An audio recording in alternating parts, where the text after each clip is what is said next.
You ever had somebody you really like? I mean like really, really like, but you're not sure if they feeling you? This is one of these scenarios. You know, like boy meets girl, this whole coming of age thing. This is my story, and I just want to share it with you. I woke up in the morning feeling better than I did last night. Now I got a text from this girl I've been feeling right for a couple months. Hit me, are you up? Text back, girl, what's up? She said, let's link up. What time? Probably 2. Bring your friends too, cause my girls are sliding through. You can meet us at the park, so get ready. I wanna see you, and don't be late. It's a lovely day, and I wanna conversate. So I'm getting ready. I'm looking sharp. Got a text from my crush, meet us at the park. So I call up my homies, what's up, dog? And we bout to make our way to chill at the park. And we go, to the park. And we go, to see my crush. And we go, with the homies. And we go, hey. So we get there, I see her from a glare. People playing ball, she waving at me, dog. I pulled up a seat while the homies greet. She hugged me, saying things like she missed me. Sparked the conversation, cracked a couple jokes, thinking how far can this go? She feeling me, but I gotta know for sure. While we talking, this dude sat beside her, dog. And then he said, babe, we heading to the mall. I was looking like straight full. Had all the homies laughing at me, bro. The girls was laughing at me. I'm like, dang. But it's all cool, though. I messed with a cousin like a week after. Yeah. But, yo, I'm glad you're here to listen, man. Let me tell my story. Appreciate that, though. Peace. Hey, had to get it now, yeah, that's the game plan. Yeah. We did it on our own, didn't need no helping hand. Hey. Touchdown on the foe, so I won the game, man. Yeah. King Tito, baby, and I'm from the A, man. Hey. Had to get it now, yeah, that's the game plan. Yeah. We did it on our own, didn't need no helping hand. Touchdown on them folks, so I won the game, man. Yeah. King Tito, baby, and I'm from the A, man. Hey. Switch it up, Atlanta where I'm heating up. Yeah, I gotta get it, it's a must. At your function, post it up with my partners. Current classic is the brand. Say it louder when I shout it. Girl, you got it. Bring your friends too. We can get lit too. Show you what I can do, but I can't dance. Just playing. I'm about to have Atlanta streets blazing when I come through. Man, this for bank too. Hey, I crank like cod colors from the most side. D-Cat the bank kid, man, they go wild. Remember thinking to myself like this go time. KYC what I'm rocking, yeah, that's all the time. Yeah, I've been in my groove. Tito, it's the truth. If you ain't down then I don't know you. Sticking to the script, it is what it is. Heating up this year, get ready for the kid. Had to get it now, yeah, that's the game plan. We did it on our own, didn't need no helping hand. Touchdown on the foe, so I won the game, man. King Tito, baby, and I'm from the A, man. Had to get it now, yeah, that's the game plan. We did it on our own, didn't need no helping hand. Touchdown on them folks, so I won the game, man. King Tito, baby, and I'm from the A, man.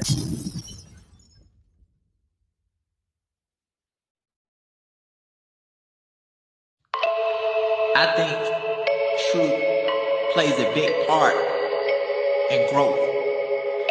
Because, I mean, a lot of people prefer fantasy over reality. I just want the truth. I want to live in a reality because at the end of the day, that's what we living in. So, you don't have to spare my feelings or anything like that. I've always been the type of person that preferred the truth over a lie. I want the truth. No matter how people may feel, I want the truth. I know but it is what it is. I want the truth. And you can keep living along with your life. I want the truth. Who cares what the people are saying? I want the truth. Every night and every day, I want the truth. And you can keep living along with your life. Give me the truth. Don't wanna hear it if it ain't the truth. Stop living in fear and give me the truth. And you can keep living your life a whole lie. I want the truth.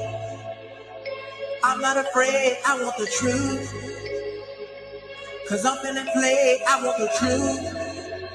And you can continue living your life a lie.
Rolling on the I-95, high life, hoping I don't die.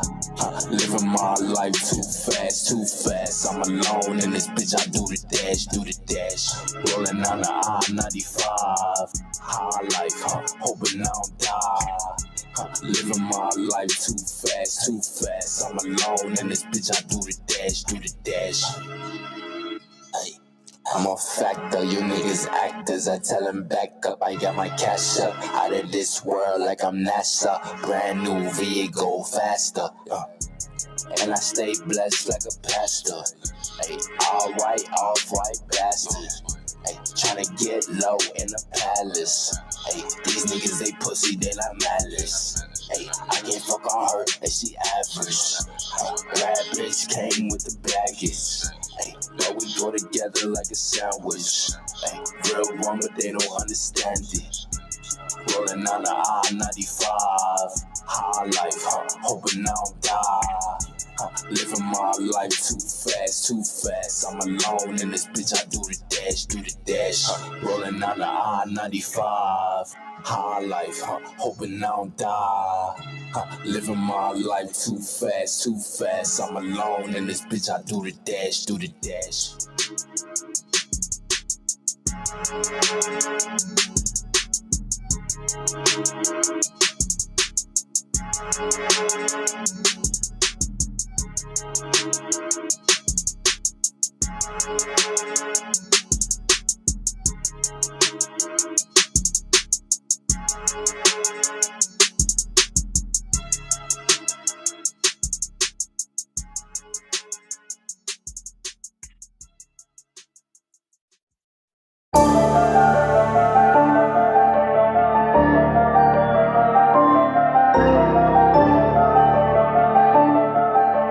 I told my daughter if you wanna rap, then rap, but I think you should be a princess. I told her boyfriend if he gon' cap, then cap, and he gon' get his chin check. I told my chauffeur to make a left, tell the cops don't put me over, I ain't taking that breath. No, I'm not getting out the car, I ain't showing you shit, and no, I ain't taking them steps, cause I know I'm gonna be under arrest, cause I'm high as fuck, I just lit it up. Plus I got call up my wife, tell her come get the car, and she gon' see the bitch in my trunk. Whole lot of money, I stack all the 20s, I burn through the ones, I get what I want. Spend all the 50s, I pass out the hundreds, I swear on my mama, my comma will come. That's because all of the commas I front, I like my money with commas in front. I like my bitch with a thong up her button, her natural hair like she Lauren or something. I like my chips in the ruffles with onions. I like my bricks in the duffel with butter. I like the Glocks on the table, the pumps in the closet, and I like the dope in the oven. I like my hoe when they naked. I fuck them so reckless, and then I'm gonna come on her stomach. Hold up.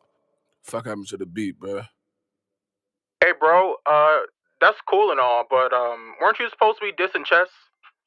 Oh, fuck, I forgot about that little nigga. All right, let's get it. Cake life, I ain't even make no diss track. Why you got my name in them shit raps? Oh, cause your honor so relevant, big fat, nigga, I blow your motherfucking head off your shoulder and leave it on your front porch gift wrap. Leave no prints, don't leave no stench. Now the feds come through like it must been a mishap. Big facts, I don't give a fuck about none of that shit. You got the wrong nigga out of this class. Better give all that shit to them other little niggas over here, cause you won't get your shit back. I got 2 Glock 9s and they both got 30s all black and the rest still mismatched. Running your house with a 30 in the gym bag. Now you got a new house, guess like Sinbad. Big fact, fuck is you from?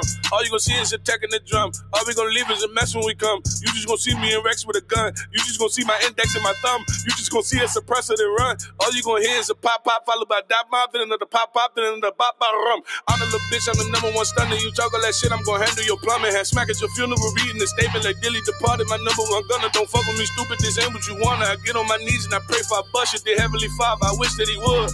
Then I blow the cake on them suckers. I call her Rex for the pies and the chicken. I call her Mookie, don't lie with the bitches. He let me know by surprise when you living. I be at your door like, how, who is it? Mama like Raekwon can't have visits. I be like, damn, how old little nigga? She like, damn, that's a grown little nigga, then blam. Now you live alone, little nigga. We hide them bitches to find where you living. No ties, no printers, no wires, no witness. No time for religion. My niggas is atheists. Remington shoot with 100 for radius. I got to drop right to where your location is. I drop a op like he entered the matrix. And all of that violence, your honor was made for it.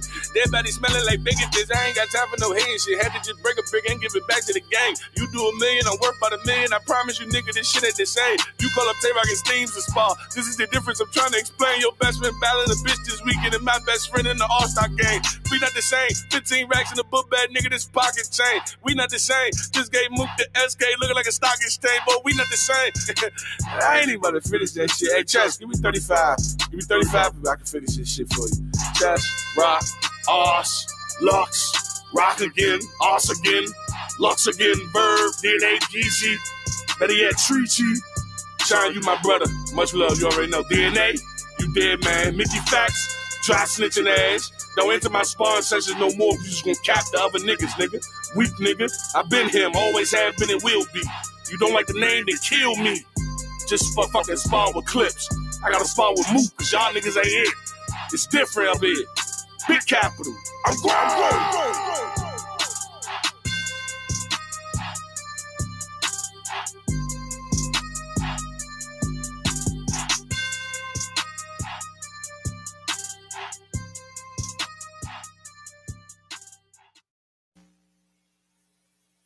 Jones.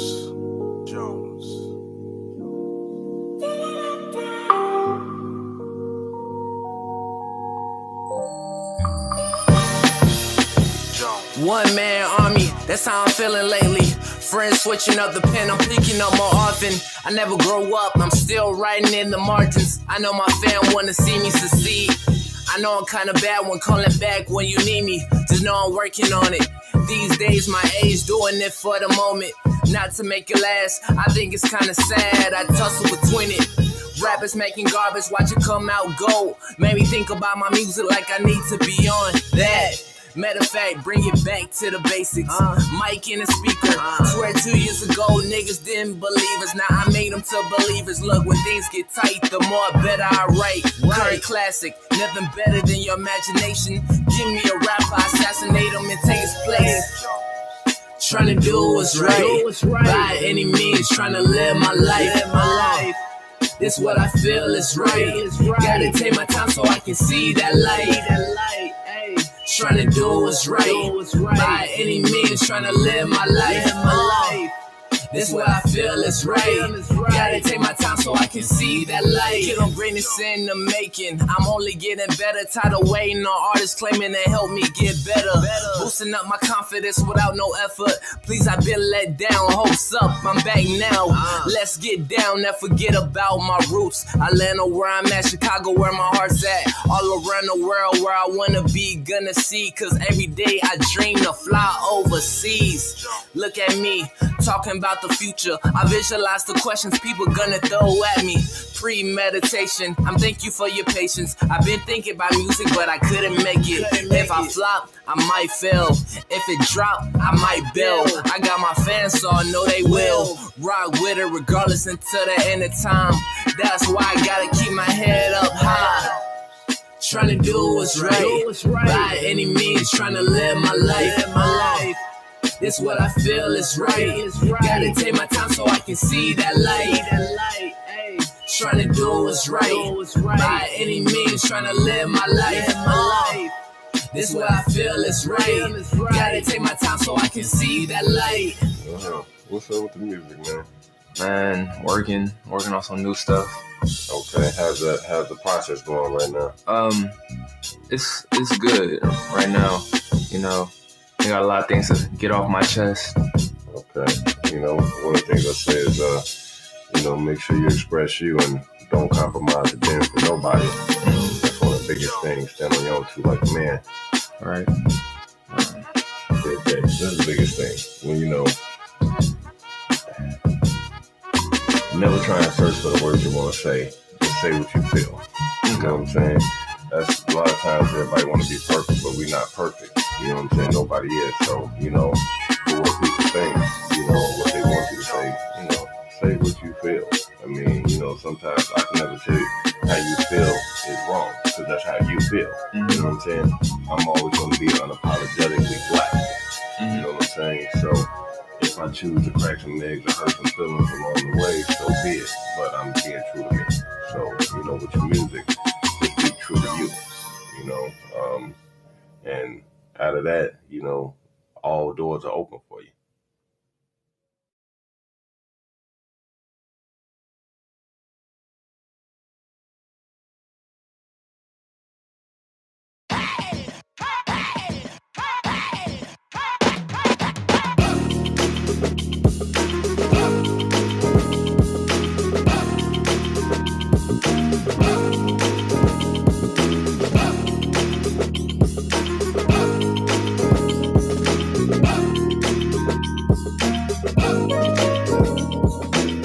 Another day, another dollar in this motherfucker. Make you scream, wanna holler in this motherfucker. Nigga work with a dog collar. How the fuck I'm supposed to raise from the ghetto if to pay little?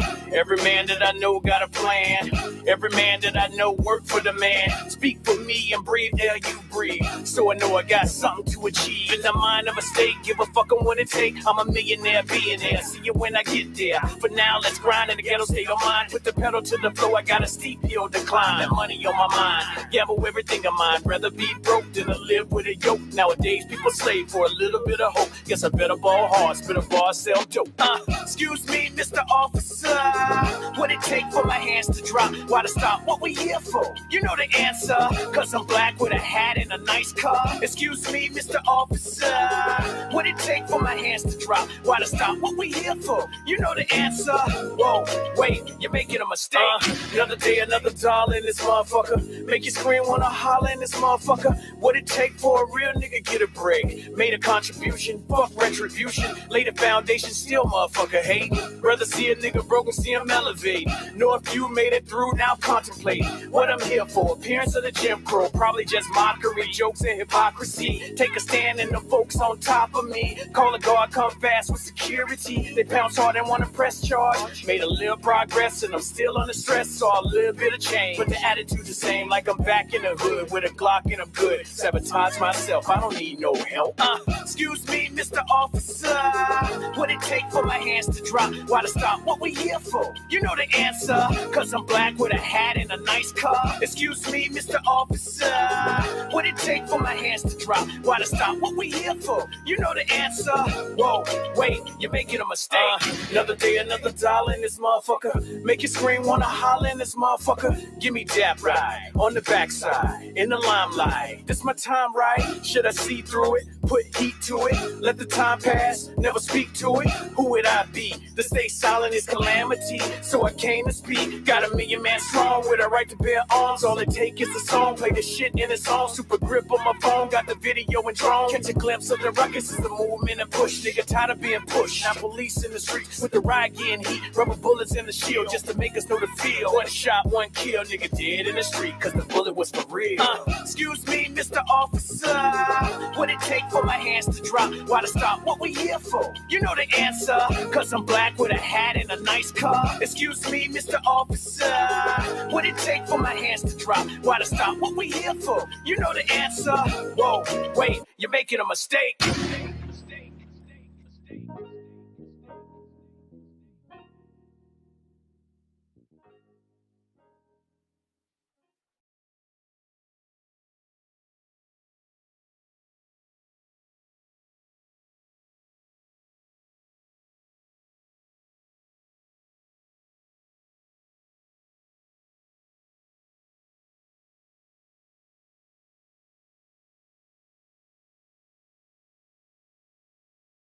goddamn brother, man. See the fuck going on? There's a whole lot of ice shit going on. Gang, man, gang. 20 gang. If it ain't 20 gang, it ain't nothing. The underdogs winning. What the fuck they talking? Hey, the underdogs winning. It ain't winning, man. Underdogs winning.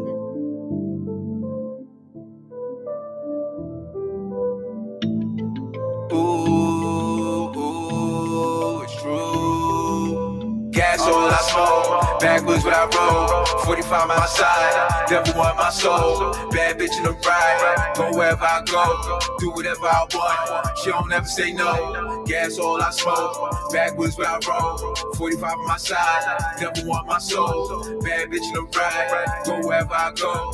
Do whatever I want, she don't ever say no. I get fly for no reason, never I commit treason. Fuck the bitch that I'm leaving, already I'm bleeding. Ooh, dropped out, I ain't staying in school. Made mines, had to break the rules. Fast cars and fancy jewels. Front on me, you gon' make the news. That's bad for show that. Just letting you know that. I be low where your hoe at. Show me where the dough at. I roll around, I hold it down to the ground. I run the town. Go 100 miles, got 100 styles. Be running wild while the money pile. Gas all I smoke. Backwards when I roll. 45 my side. Devil want my soul. Bad bitch in the ride. Go wherever I go. Do whatever I want. She don't ever say no. Gas all I smoke. Backwards when I roll. 45 on my side. Devil want my soul. Bad bitch in the ride. Go wherever I go.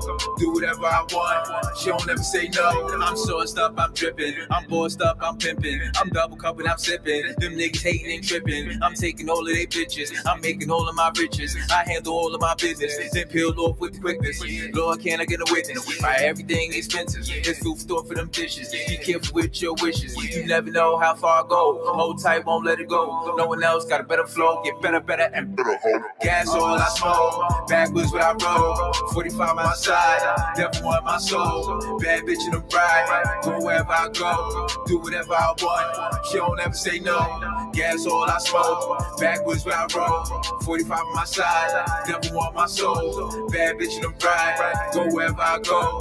Do whatever I want. She don't ever say no.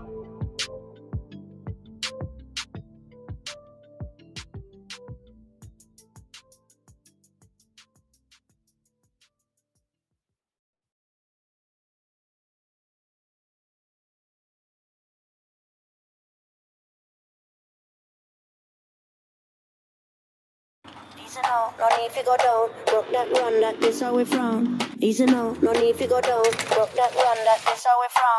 Easy now, no need to go down. Broke that run, that this how we from. Easy now, no need to go down. Broke that run, that this how we from. Easy now, no need to go down. Broke that run, that this how we from. Easy now, no need to go down. Broke that run, that this how we from. Easy now, no need to go down. Broke that run, that this how we from. Easy now, no need to go down. Broke that run, that this how we from. This where we from, where the love, the people, the music, we all come as one. What have you done?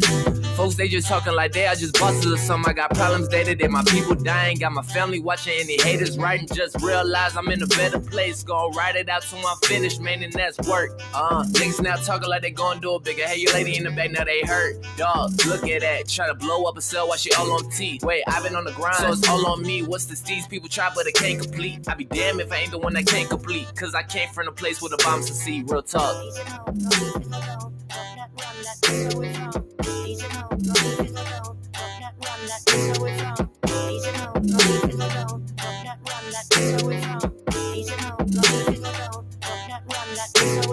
Nothing can stop me. Boy, what are you doing? The game is so clueless. Where's that new? Where's that Tito? I had to take a break for a few. I thought I had lost it. Found my passion, found a girl, break my heart. Swear to God, when I start realizing I'm a beast with it. Everybody gonna eat with me, go down, have a feast with me. For my day one, A1s. Pretty girls don't care what people think. On the news, people dying on day to day. Mess around, be a shirt or a poster. So I don't got time now. Be playing with it. Wanna be ravaged, yeah, I'm on now. What you thought now? I can't do it like that, you a lame. Got all this game and I still ain't the same where I came from.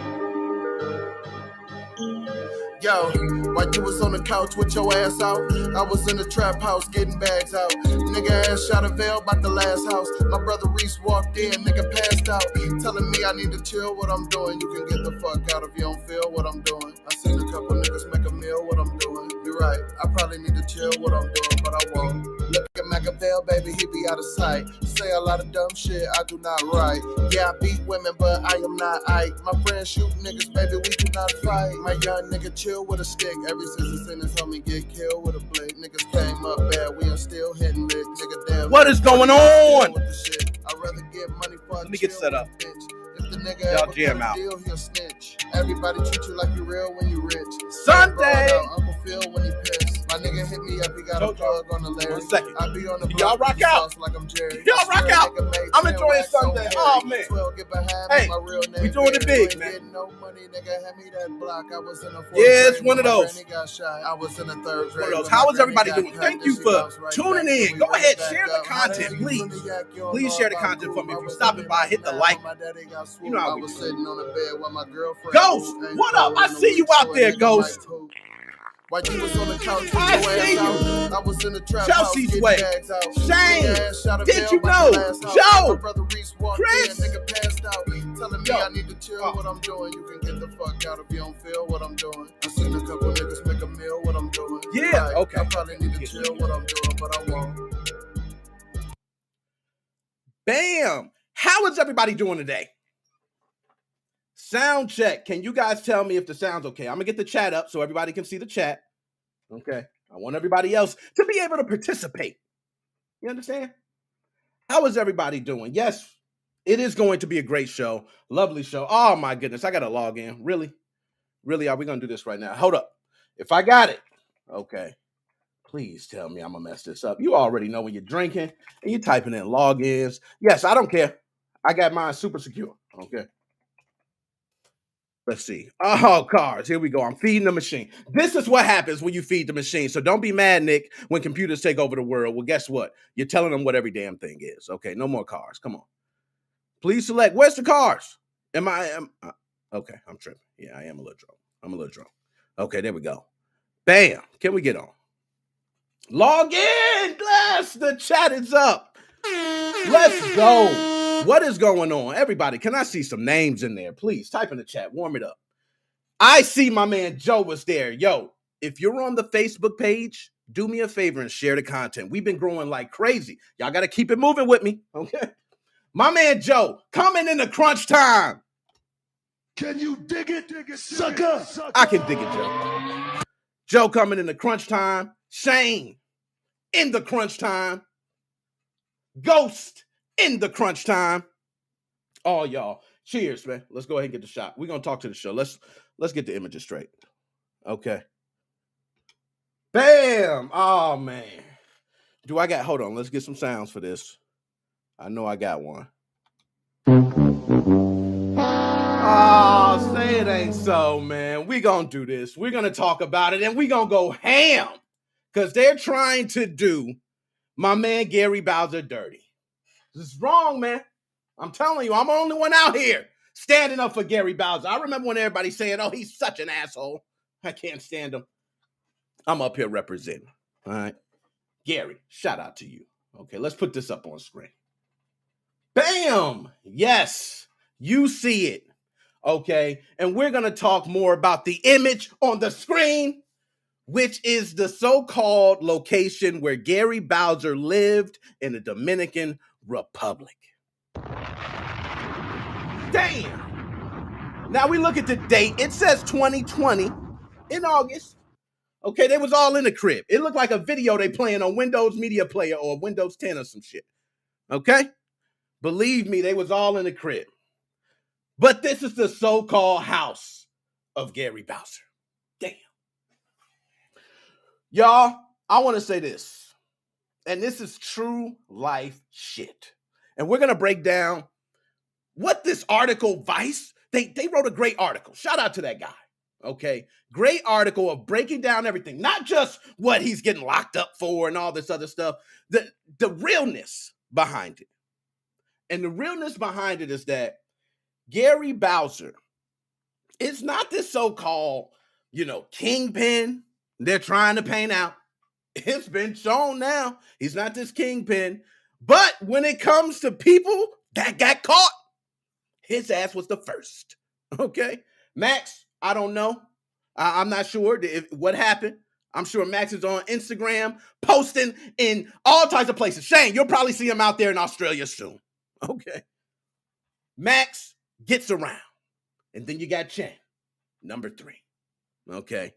Can't get to 2, my man Gary Bowser gets held up. Last time we talked, which was 2 weeks ago.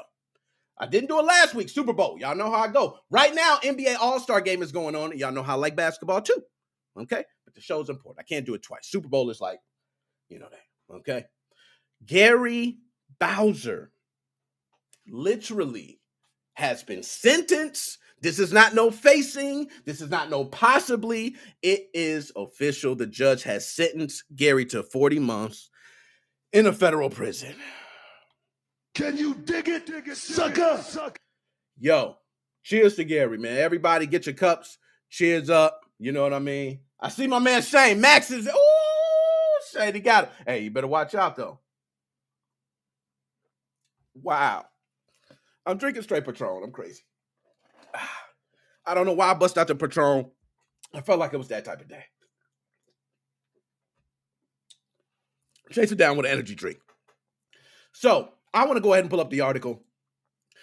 My man Gary Bowser not only is facing 40 months, but he's facing this article where they're showing, hey, this man Gary Bowser is not what you think he is. This is the place he lived. Now, I do think it is wrong to show the man's home. If that is his home, I don't know. I always believe everything at face value. If this is Gary's home, then it's Gary's home. Gary don't have to be living lavish. Don't matter to me. But one thing I will say is that Gary would not be living like that if he had a lot of money. We could probably all say that strongly. It looks like a small apartment in Dominican Republic. I'm not from the Dominican Republic. Never been there. I don't know how much they charge for apartments. I don't know the living lifestyle out there. Maybe you can be rich and this is normal. Okay, but this was something in this Vice article that was pointed out. And it actually broke down a lot of stuff. Okay, so let's go ahead and pull up the Vice article first. I want to do that. And we'll go ahead and go over that because I don't want to leave you guys out. Hold on. Let's see if I got these buttons going. Here we go. Bam. Let's try. Oh, man. See, I just got my folder there, guys. Hold on. Here we go. Okay. Damn, my mom messed up, man. Y'all got to excuse me. Okay. I'm drinking Patron. I mean, what do you expect? You got a guy manning a ship drinking Patron. Are you crazy?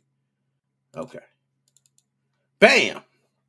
There we go. Now, Joseph Cox. Yo, hold up. My man Joseph Cox. You getting some, I hate to say your last name, but you're getting a bomb. This article, sir, it's about time. You know what? I get tired of seeing the same headlines. Gary Bowser locked up. That's it. You know what I mean? Hey, is this what's going on? Hey, he's locked up again. Hey, Nintendo punishing through. Man, I'm going to tell you, this is well written. I'm not going to go through reading this whole thing, but there is certain pieces of this article I do want to go over. Okay. We'll start. The brightest part of Gary Bowser's tiny apartment is the lime green walls. He dropped the bomb. You won already. I got the point. Okay, I got the point. You just gonna go ahead and shout out the man lime green walls. I see the sink, the stove, everything. I see the lineup. Okay, yes. Might not be a big kitchen. Might not be lavish, but many people can make that work. Okay. Beyond that, his home in the Dominican Republic is incredibly sparse, with a fridge and cabinets in one room next to a desk with his computer. The kitchen has a stove, an oven, one large bottle of water, and a blue sofa with speckled cushions. Damn. That's it. That's it. Can you dig it, sucker? That's it. Now, they go through multiple things in this piece, but what I found very interesting is the lawyer's defense into what Gary Bowser was, what he really had going on. It wasn't just Gary Bowser, oh, they caught me and so this. So we're going to talk about that. Now, in 2020, the Department of Justice, yes, Gary Bowser is locked up in a federal prison. Damn. Oh, shit. I don't know what sound to get to that. You know, that's real. Hold up. These sound them gunshots. Woo. Damn, I'm turning it up louder. How? Okay. Those gunshots just rock my damn eardrum. I'm not at the shooting range, okay? But the DOJ also charged Yanning Chen, who oversaw the management of a manufacturing and distribution company dubbed China Distrib, okay?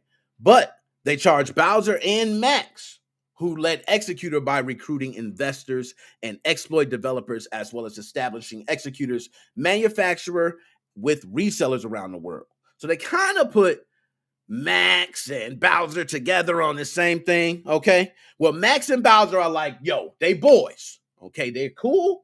They're going into this together. Chen has the China Connect. He the Connect, okay? He the plug. That's what we call it. My man Chen was the plug. All right, he had the spot where you could post everything up, you could make everything, ship everything, low prices, everything. My man Chen, pow, he got it popping. So Max and Gary, they think are pretty much saying made that connection happen. Now, chat, am I wrong on any of this? Let me get to chat up because I don't want to be missing nothing. Okay, Dead Specimen, yo, I gotta holler at my man Dr. Specimen. Okay, we gotta talk.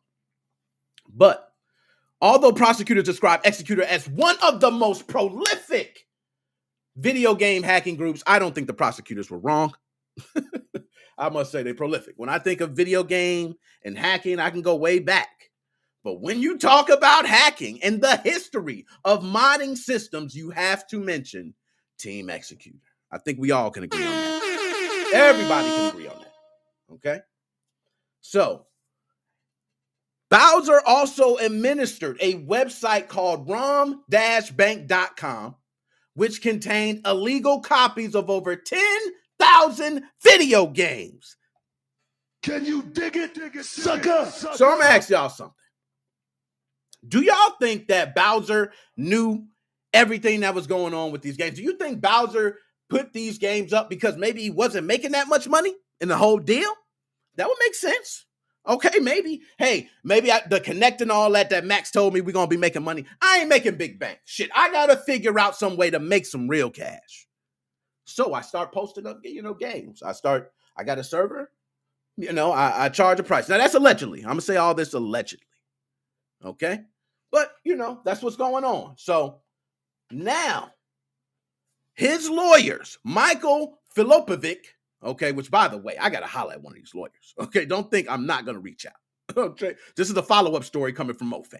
Okay, but Christopher Sanders as well wrote in a court filing that Mr. Bowser was used by Max Lorne. If that's how you say his name. Damn, he was used. Now, I'm going to ask you guys for a second, just with that. Let's finish it up. And explain that Bowser lived a simple life in the little apartment and did not make much money from the enterprise. Who thinks that's true? Who thinks that's true? And you know what? I'm going to be honest. I can see that. I can totally see that. I don't really doubt. I can't say how much, but it makes total sense to me. Oh, I'm not going to say being used by, Max. I'm not going to go that far, okay? Because I don't know how every man for himself. Okay, I don't know that. But what I will say is it does make sense that he had a simple life. He wasn't living lavish. I don't want to spill too much, okay, because I ain't out here snitching, okay? Game is to be sold, not to be told. I'm just going to say this. My man Max, I've seen, he got an IG. You can go and look it up. My man is out there. He's traveling. He's posting frequently. My man's in great shape. My man's in great shape. My man's out there living a great life, man. I look at it and go, damn. Whew. So I'm not even going to say nothing about Max. Max, do your thug dizzle. But I can't say maybe Gary was not making the money. I can't agree on that. I just want to go ahead and put that out there. Unlike other unindicted conspirators, Bowser was not part of Lorne's social life, which included lavish vacations and parties. I don't know about the parties, okay? I don't know about the parties. But lavish life. My man had a lavish life. You can look at the Instagram, follow up. My man has a beautiful life. My man's life is gorgeous. Shit. Max, holla at your boy. Okay. But entering photos of his apartment as evidence. Okay. Damn. Photos of his apartment as evidence. So that picture that we just saw was presented as evidence in court to show the judge that if Gary Bowser was living like this, there's no way in hell y'all charging my man $4.5 million and then some more, thinking this man was bringing in bank and he's being punished for crimes that other people should be also facing some of them charges. Talk your ish, lawyers. Talk it. That's what you're supposed to do. I agree. Okay, Gary Bowser is on the front. Now, I'm going to just give y'all the other side. Okay. Gary Bowser's done. He's done. If Gary Bowser steps outside, right? Hold up, I'm gonna tell y'all something. Let's say I'm just a regular dude. I work at Dollar General. I'm the manager at Dollar General. Hey, somebody comes through. Gary Bowser. First off, Bowser. When I hear Bowser, it's gonna tick off the name Mario. Then I'm gonna think Gary Bowser. That sounds for Gary Bowser. My man's forever ruined, even at Dollar General. Come on. Okay. Now, while Executor generated tens of millions of dollars of proceeds, yo, they be killing with that tens of millions. Do we think from Xbox 360 era or Xbox era, because they actually went back from Xbox, okay, the Matrix mod chips, do we think they make tens of millions? May as well sing. They're shipping, if you're shipping worldwide, it's possible. It's possible. Bowser was paid $500 to $1,000 a month over the course of 7 years. Now that I think it's some bullshit. I do believe Bowser probably got paid $500 to $1,000 a month. Probably for a website. Probably two. Who knows? We don't know. But $500 to $1,000 a month, I do not believe he was trying to live off that. But that picture, if you present it to a judge and say, this is how much he's getting paid. I don't know if they're able to provide any type of statements to show those payments of $500 and $1,000. But, regardless, still doesn't matter. He's charged $40. They didn't even give a shit. It was like, this is national news. We need to put a stamp in somebody's ass. And Gary Bowser's got a nice one. So, like I mentioned, I'm not going to go through the whole article as we can go on and on. But this is a photo of Bowser's home entered as evidence in the criminal defense case. As you can see right there. Yo, man. I'm just going to say this. My man Bowser, when you get out, Bowser, if you need to, holla at me, man. I'm about to pour another shot, man. If you need me to go ahead and do a GoFundMe, holla at your boy. If you need me to do anything, man, because I remember when I spoke to you, you was cool with me, man. You never had a problem with me. You've been as nice as you can be. Okay? Everybody. I've spoke to everybody. I really had I probably had like one or two. Okay? I ain't gonna front. I had like one or two. But, shout out to my man, Gary Bowser. Like I said, I don't want to be on this all day. Let's go ahead and switch. I can't. I'm starting to shed a tear. But I just want to say this before we, we're going to move on. Gary Bowser is locked up for 40 months in a federal prison. Guys, let me tell you something about prison. I know. Who the hell are you, Nickmoses05? What do you know about prison? Well, guess what? I get on here to tell the fucking truth. I don't care about none of that other side-ish that you're talking about. I have seen that side, not a federal prison. I can only imagine a federal damn prison. I can only imagine for Gary. Yo, one thing is, it's scared to be by yourself in the world, but it's scary as shit to be somewhere by yourself and be the minority.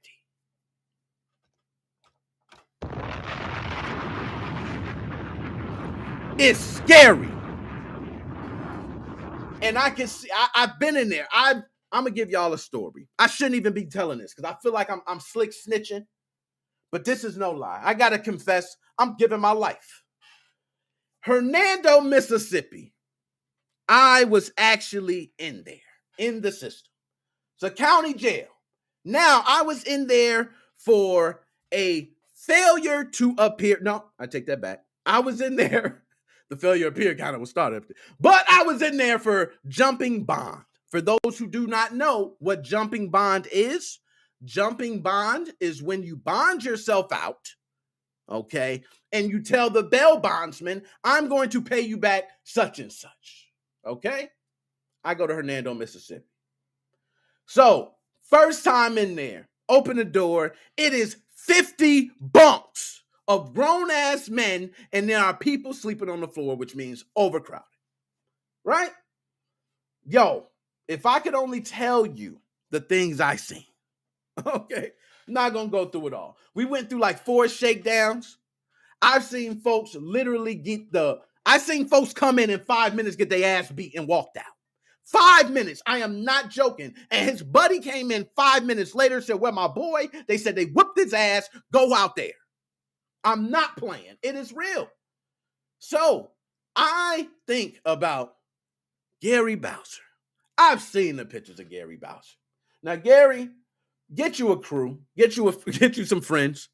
Okay? Hang with those guys tough. Fight for those guys. Ride for those guys. Okay? Because eventually, they're not going to leave you in solitary forever. Act crazy. Shit, Gary. Just, you know what, Gary? Don't wash your ass. Don't do nothing. Don't talk to nobody. Just act crazy. Sit in solitary. Okay, if it was up to me. Okay, that's what I do. But shout out to my man, Gary Bowser.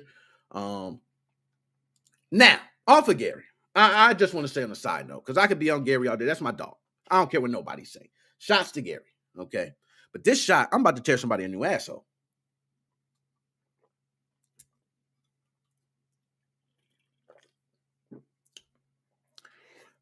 By the way, I hate Patron. Nintendo! What are you doing? You had to nerve to put out a statement thanking the government for pursuing them? Damn! How thirsty are you, Nintendo? Yo, Nintendo, you got to be super thirsty to be like, oh, thank you so much for pursuing Gary Bowser. We like the way you handled that case. We'll bring you more and work in tandem. Hell, we'll just lock up the whole damn system. Nintendo, which, by the way, we will get to later because I have more to talk about with the stores closing. So I'm not even going to fully rate Nintendo's ass yet. Okay. But Nintendo, you have pursued everyone. Shout out to a couple I know right now that install mod chips. Shout out to them. They know who they are. They watch. Okay? I speak to them all the time. They got to be under wraps. You know why? Nintendo was sending cease and desist letters directly to them. They like, how the hell? Installers, don't be selling the chip. It's pressure. Pressure. Woo. Woo. Gosh, it's pressure. They're putting it on. And I will say Nintendo does not care. They don't care about saving games for you guys. We'll talk about that later. They don't care about nothing. Nintendo plays by their own rules. And if you don't believe me, check the history.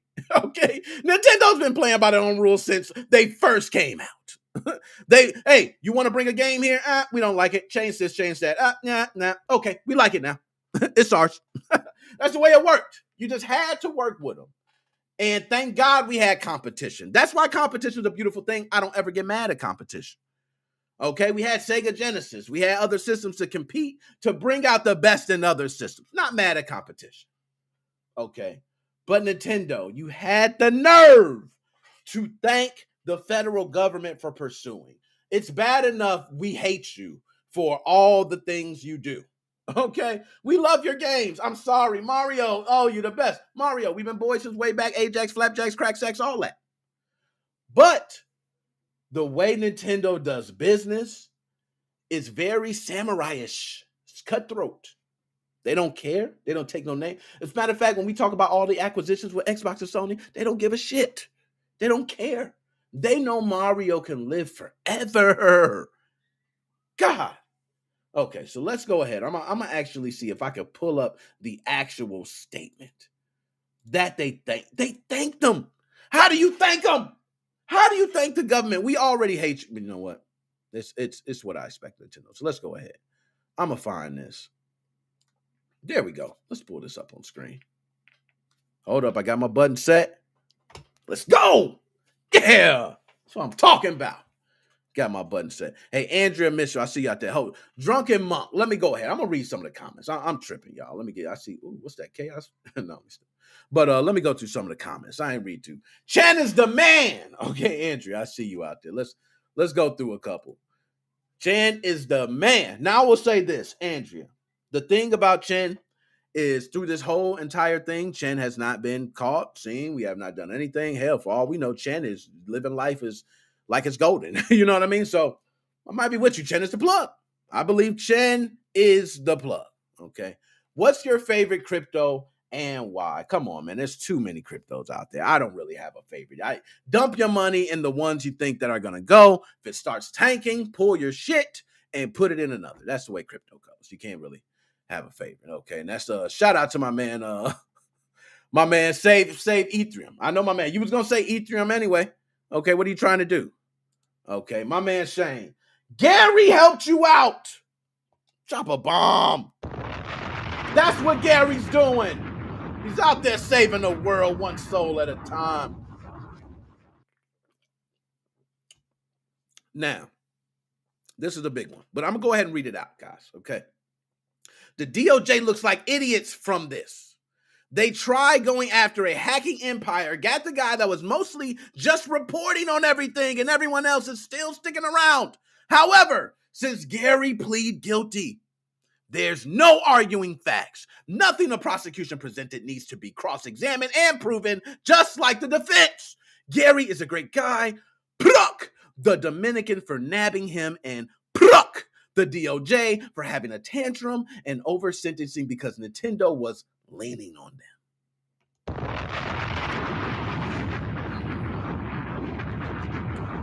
Now, let's read this statement here. Nintendo appreciates the hard work and tireless efforts of our federal prosecutors and law enforcement agencies to curb illegal activities on a global scale that cause serious harm to Nintendo and the video game industry. Oh, my God. Oh,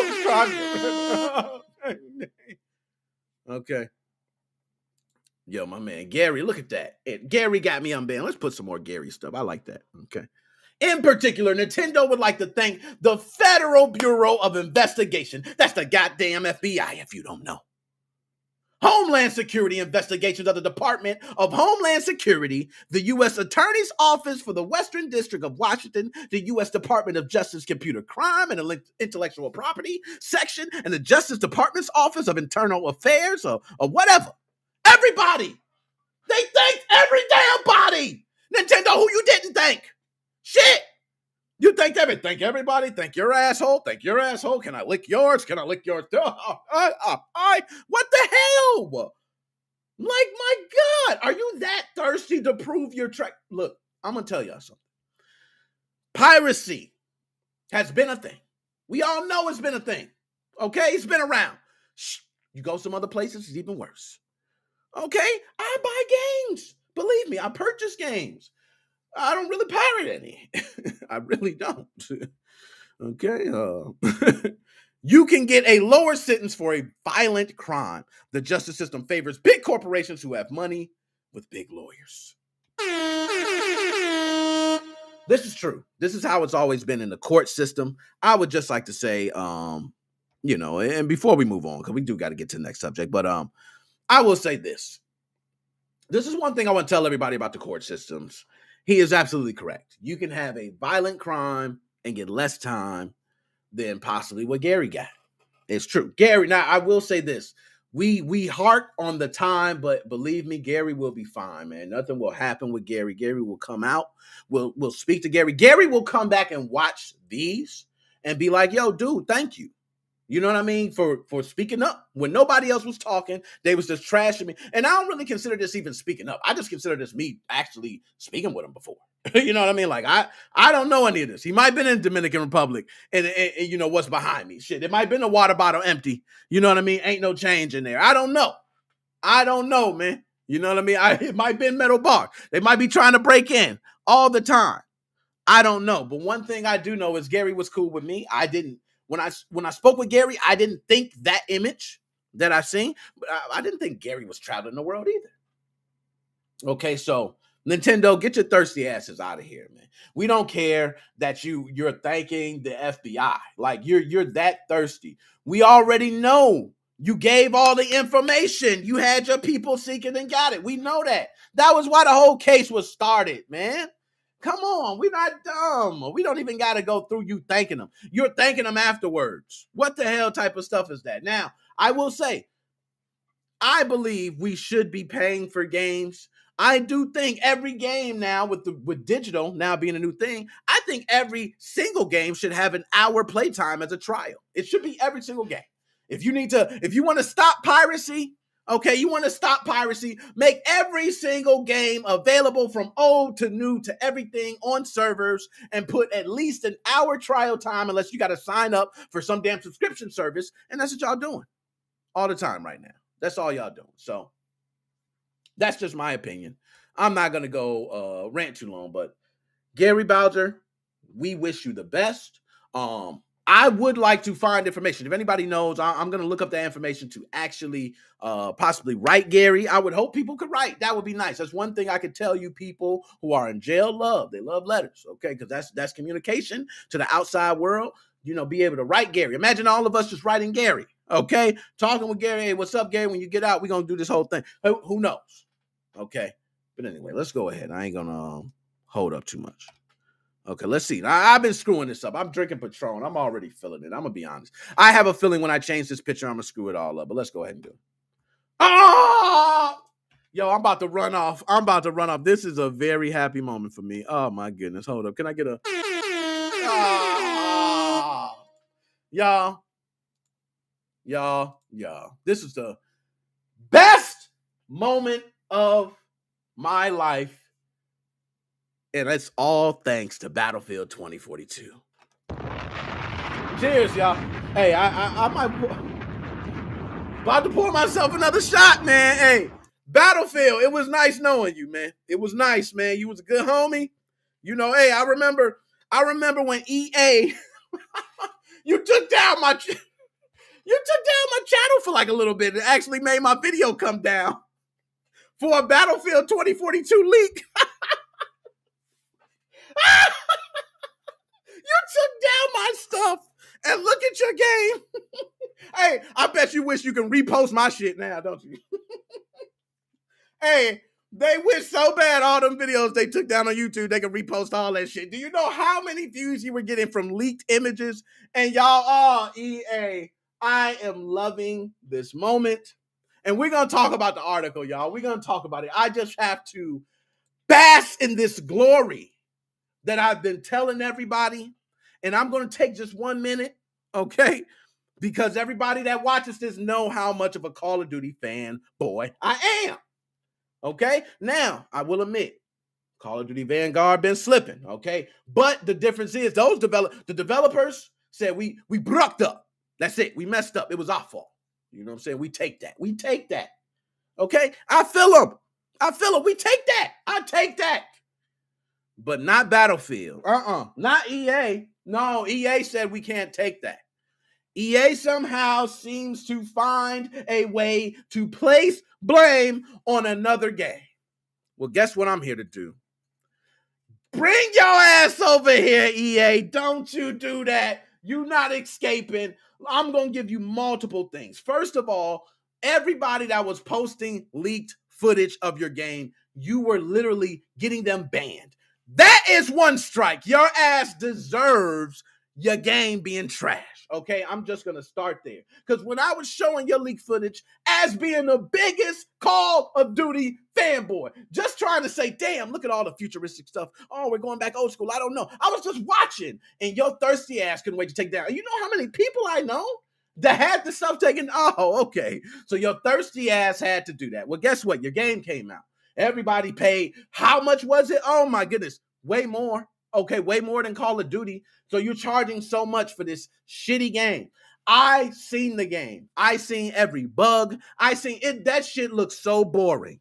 Okay, Roblox Go play Arsenal or counter whatever that front lines assault. You will play front lines assault and say this shit looks better than Battlefield 2042. I am loving my life. Now you can't say that shit about Vanguard. You get you a peep. Now if you say it about Vanguard, you got a trash ass system, boy. You better admit it. Okay, you got a trash ass system. If anybody out here say Vanguard look, put in the chat. Put in the chat. I dare you. Okay, because if you say Vanguard look ugly, you got a trash ass system. That's simple as that. Your system, you got a beautiful. I got a 3060. Okay, Vanguard looks beautiful. Battlefield 2042. I don't give a damn if you got a 1050 Ti, 2060, 3060, 39. It don't even matter, and it's shit. Yo, and I'm not even to the articles. I told y'all I was gonna go off. I ain't even read the articles, but I got them all. And guess what? I ain't done. I'm not done. Beyond your game being shitty and you placing blame on Halo. What the hell Halo got to do with your damn game? What the hell Halo got to do with your game? Talk to me. What the hell Halo got to do? Because I tell you this, Call of Duty don't give a damn who come out. I don't give a damn if you come out with a game. You can come out with God of War, Uncharted, Mass Effect Trilogy, every damn title there is when Call of Duty drop. We not worried. Okay, but Battlefield, oh, well, because Halo Infinite. Take that. Okay, take that, Battlefield. Now, besides that, I'm still going to bask in my glory because over 150,000 signatures has signed for refunds. Oh, my goodness. Can you dig it? I can dig it. I can dig it, Tigger. I can dig it, Booker T. Oh, gosh. Yo, I'm a little tipsy, by the way. I definitely can dig it. You know why? Because when I was posting, yes, I was waiting for this moment. Thank you, Lord. When I was posting on TikTok, I could go back. I'm going to go back to those comments. And I was posting, this is why Call of Duty is going to trash Battlefield. You know what the Battlefield fanboys were saying?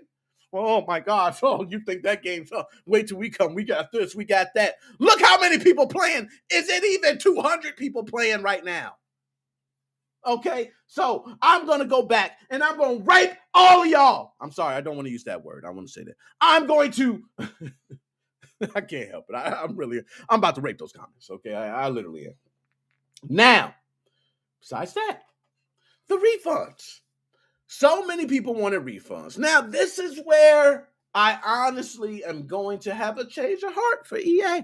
I'm actually going to, instead of shitting on them, like a good Call of Duty fanboy should, which I have, I think right now it's kind of hard for me to say 150,000 people signed this petition for refunds on Battlefield 2042. Let me ask you guys, do you think that's right? Because this is one thing I'm going to say. I played, what was it, Future Soldier for Call of Duty? Shout out to all you guys who played Future Soldier. Drop a bomb for you. Woo. Shitty title. Very shitty. Hey, they got their backlash. They got it coming. But guess what? It wasn't jumping the ship. And I think you Battlefield 2042 players are fake-ass fans. Yes! Most of y'all are fake-ass fans, and I'm calling it. Okay? Because if you was a real fan, you know what you would do? You would stick around. Because I guarantee you, the best of Battlefield is not to come. I think Battlefield is a game that can last for 5 years. But everybody jumped the ship because, oh, it's got some bugs. Oh, my God, the bugs make it where I can't play the game. I don't want to hear that. Okay? Cyberpunk 2077 was so bugged that people went out and downloaded the pirated versions just to get a better experience. That's what you do. You make your experience. I don't give a damn what they say. What they gonna do? Come lock you up for a pirated version when you got your damn receipt right there? Shout out my man Sage. Drop a bomb. Sage got the YouTube. I seen you out there popping too. Sage is out there. Okay. Shout out to East Coast. I always got shout out to East Coast, man. So, you guys jumped the ship, and I want you guys, for any Battlefield fans, I want you to come forward now. I want you just to admit that you were wrong. You need to now say that Call of Duty is the better game this year. I think that's the least you can do. Because, I mean, you screwed up. You talked all that trash. You down me. Talked all that about Call. Oh, you got hackers. Yeah, we got hackers. Okay, who cares? Your game doesn't. Your game is so damn bland. Let's go to the articles because I'm really getting pissed. Like, I'm getting so pissed, and I'm happy, but I mean, it's just so trash. Like, your game is so trash. So, let's pull this up. I want to pull up the petition part because people think it's a joke, okay? Hold up, I got my buttons. Look at this shit. Oh, my goodness, I love this. Yo, shout out to Stream Deck, man. Shout out to Stream Deck. I'm throwing my shit all over. I don't care. Patron boys in the building. More than 160,000 Battlefield 2042 players signed petition asking for money back. Zach, this wasn't a hard article for you to write. I'm gonna give you props. You write some good articles. This wasn't hard. All you had to do was put that. That was it. The end of the article. Zach, you should just end the article. You should just put a long line right there. Nothing else. Okay? But yes, more than 160,000 Battlefield 2042 players signed petition asking for money back. And I was watching this when it was at like 50,000, 75,000, 100. I said, I know they're not about to hit 150, which I believe they were aiming for 150. They hit the 150 mark and made 160. I'm sorry, but I think that petition and the strength behind it, I don't know. A lot of shit goes on with computers and all that. It does have to be checked.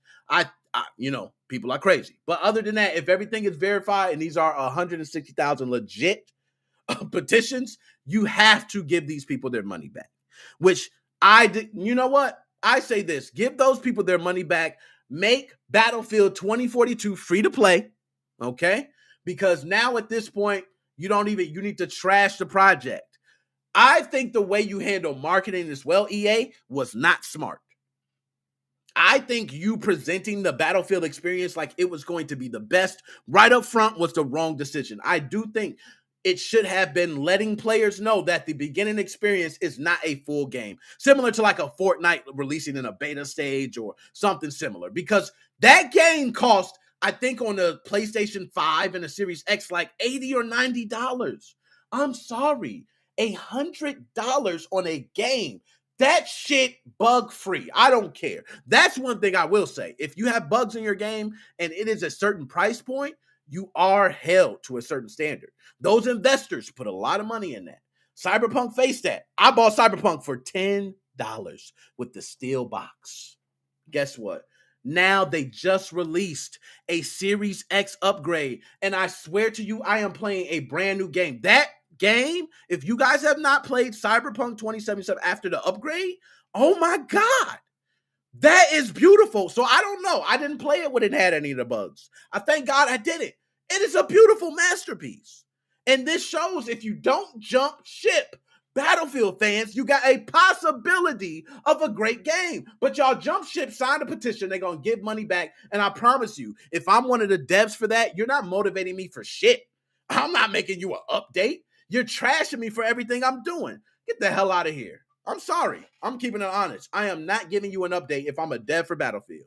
People are too disrespectful. People are being ignorant, calling me all types of this. It's getting personal. They sending people death threats. Yo, these devs getting death threats. I'm not lying. I will pull it up. Okay? They are getting death threats for how terrible this game is. EA was shutting down the subreddit. Like, come on, man. What are we doing? What are we doing? What are we doing? So y'all just gonna jump ship like that. Okay, let's get to it. Battlefield 2042 is having a really messy launch. That shit is an understatement. Terrible launch.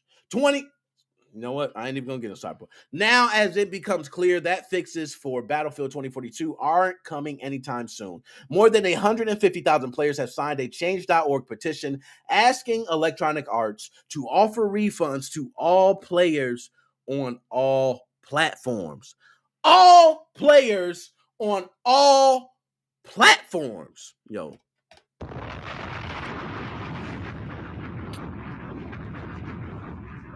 That's sad. That's sad. Yo, shout out my man. Little Donatello, new to the channel. Yo, Donatello, I got you. I'm going to hold you down. Who was it? Joe, I see you out there. You know what I'm saying? I see you out there, Joe. But I'm going to hold you down, Donatello. But one thing I will say is this. 150,000 people signed it. How many of you are still going to play Battlefield?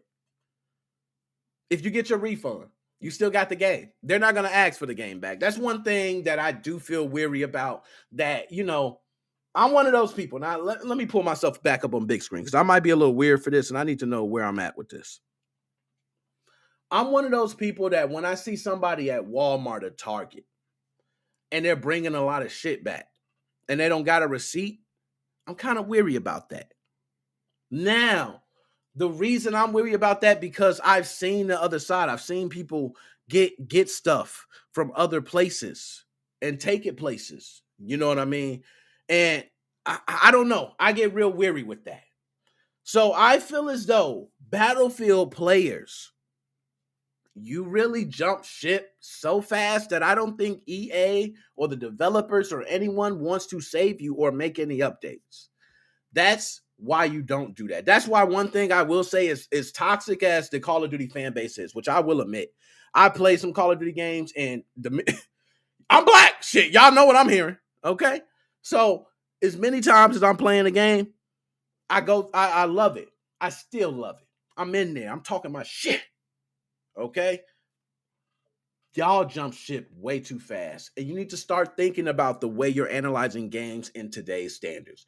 Games today, we have to realize how many games just in 2021 have been released with a lot of bugs.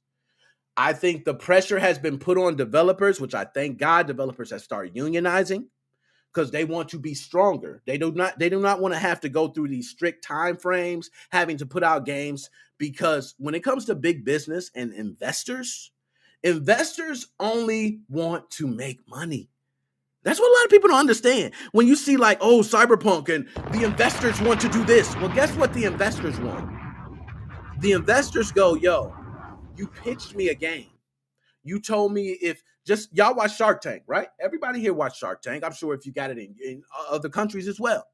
They go in and they pitch the project. So if I pitch the project of Battlefield and investors put money into that, it's up to me to make sure these investors get their money back. And the fans have to, and I would say EA is at fault too. I'm not just going to put it all on the fans. EA is at fault too, because I do believe a lot of the marketing to Battlefield was promoted as this, oh, it's going to be this experience. Oh, gosh, stop that. Every time some game does that shit, Cyberpunk 2077, I mean, we've seen it with Duke Nukem. I love Duke Nukem. And when the game came out, that shit got a 1. Okay, which by the way, I played the whole game and I loved it. I'm just a fucking fanboy. But nonetheless, my point is these games, they have to get better over time. We're going to see that. That's going to be the new motto. I think we're going to see more games come out where it's going to be bugs. And we have to get used to the fact of waiting. Whoever played No Man's Sky and who is still playing from the day it came out to today will tell you. I'm going to just say this. There was an article just released. No Man's Sky got a huge DLC update for free. Just imagine those people who bailed on No Man's Sky when all those articles came out of how bland the game was when it was released. And I will admit, I forgot the guy's name, but he painted No Man's Sky to be this that it was not. And it hurt it. It really hurt the end goal. But right now, No Man's Sky is beautiful. It is exactly everything that everybody thought it was going to be. And Cyberpunk, I played it after the update. I don't know what everybody else experienced. It is beautiful. So Battlefield 2042, back to you. You make your game free to play right now. You don't have nothing else to do. You're pretty much done. Okay, we're gonna go into another season if you make your game free to play. And this is what I think. I'm gonna give you guys another scenario of how EA can flip this to money. Okay, what you do is you make Battlefield 2042 free to play. Even somebody like me who hates Battlefield 2042 might just download it because I want to just see what it's about. You now allow the opportunity for someone to spend digital currency. I say even add digital currency. Hey, y'all stoop so low, you got to add digital currency. But they got to do something, right? So add digital currency. You know, you add some other things, but you now have to make your game where you're making profit in different ways because your fan base has banned you. I play Clash Royale, and it's a game that faces a lot of backlash for its updates and what it put out. But I can tell you the recent update, they actually got a lot of praise. one of the people that were the main developers left for another game. Things change. So sometimes it might just need a breath of fresh air, and I think everybody bailed too fast. So now, let's go ahead, and I want to get to something specific with Call of Duty. Look what Call of Duty devs do. I want y'all to see this, because I'm damn near, oh, damn, I'm changing something. See, I'm wasted. I told y'all can't have me manning the damn ship. I'm going to crash this whole damn thing. Okay? So, Warzone devs, we fucked up. We broke it. That's what I like about Call of Duty devs. We don't give you Halo Infinite did it. We don't blame it on a pandemic when everybody's at home playing games. Don't ever say the pandemic's a reason for a game failure. That is the dumbest reason. That is the max. If I got damn COVID, I'm playing the game. That is the dumbest thing. Never say the pandemic. Okay? I have been there. Okay? There is only one thing that can stop you from playing the video game. Well, I would say two. It's either physically, your hands, which means you sprained your thumb, or something else, you can't move, or your head hurts so bad you can't focus. Besides that, you can play a game in every circumstance. You could be with your woman, you could be getting serviced. Oh my gosh, you could be playing the game. Your kids could be sitting there building a fort, sitting there, you could be playing the game. This a family reunion, you could be there playing the game. That is the dumbest damn excuse. Do not say the pandemic. That is, oh my goodness. Then you came back and said it wasn't the reason you got. Oh they had the nerve to come back and said, no, we really didn't want to blame it on Halo Infinite. We were just putting out a statement. No, you tried to place blame. EA, you are such a trash ass company. But I hope Sony buys you out. Okay, I hope Sony buys you. That way you can put Madden on Sony and you guys can have that. Okay, even though I did just download Madden 22. It is pretty. Okay. In a reported meeting between Call of Duty developers and select content creators and influencers, which, by the way, y'all didn't add me. If Infinity War was there, they would have added me. Okay. Me and Infinity War go back. Okay. The Warzone devs admitted that the free-to-play battle royale was in a bad state. That's what I'm talking about. We don't come with excuses. We don't sit here and come with excuses. It was in a bad state. It happened. Telling those in attendance that they had brucked up and that the current state of the popular online shooter was embarrassing. The devs also mentioned their intention to fix things. I ain't even got to say no more. Hold up, but I'm just read this. Today, Charlie Intel reported that during an Activision-hosted online meeting between Call of Duty devs and content creators, the team behind Warzone talked bluntly and openly about the many, many problems and issues the shooter has faced since launching in this new Pacific-themed season and map. Oh my goodness, bring me back up. This is the thing about that. They are absolutely correct. Remember what I tell y'all about transparency? That's the problem. Too many of these damn companies try to hide behind the marketing. And you know what? Hiding behind the marketing is such an old school tactic.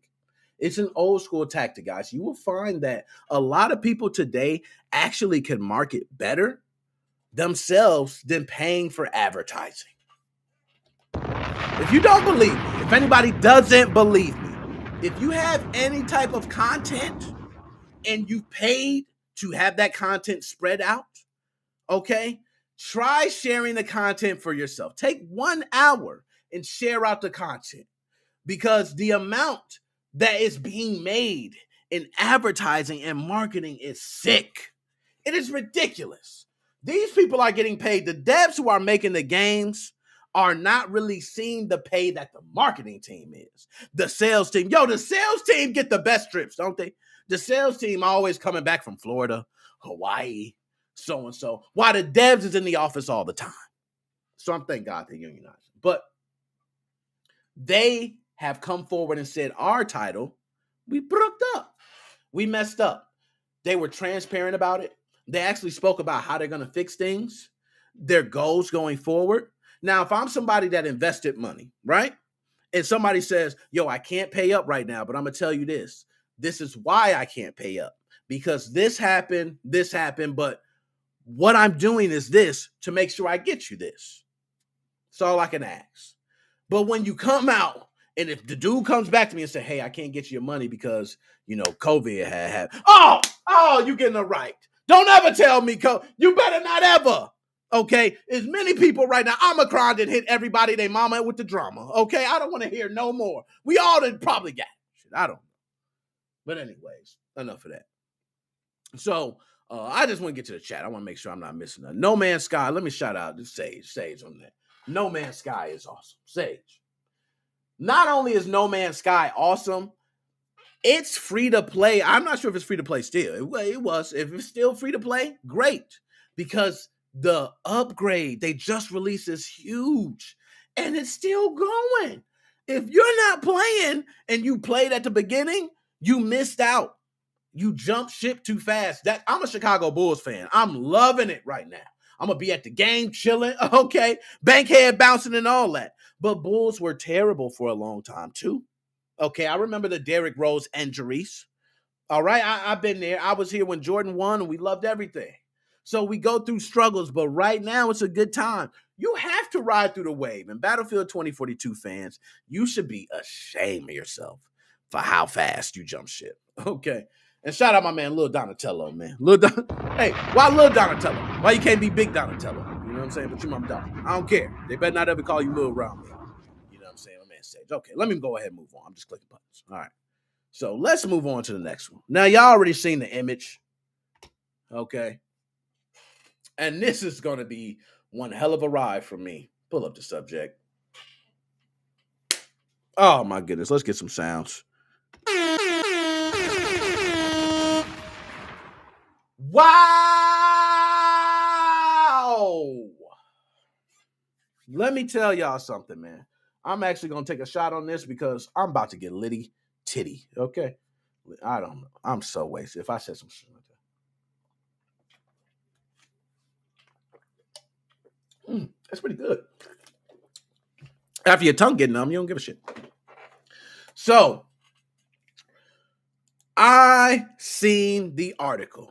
I have not even read over the article. You know why I didn't read over the article? Because they said Master Chief is going to be unmasked. Y'all, let me tell y'all something now. Okay? And this is going to sound like an old ass man. Master Chief being unmasked is the most dumbest shit y'all can do.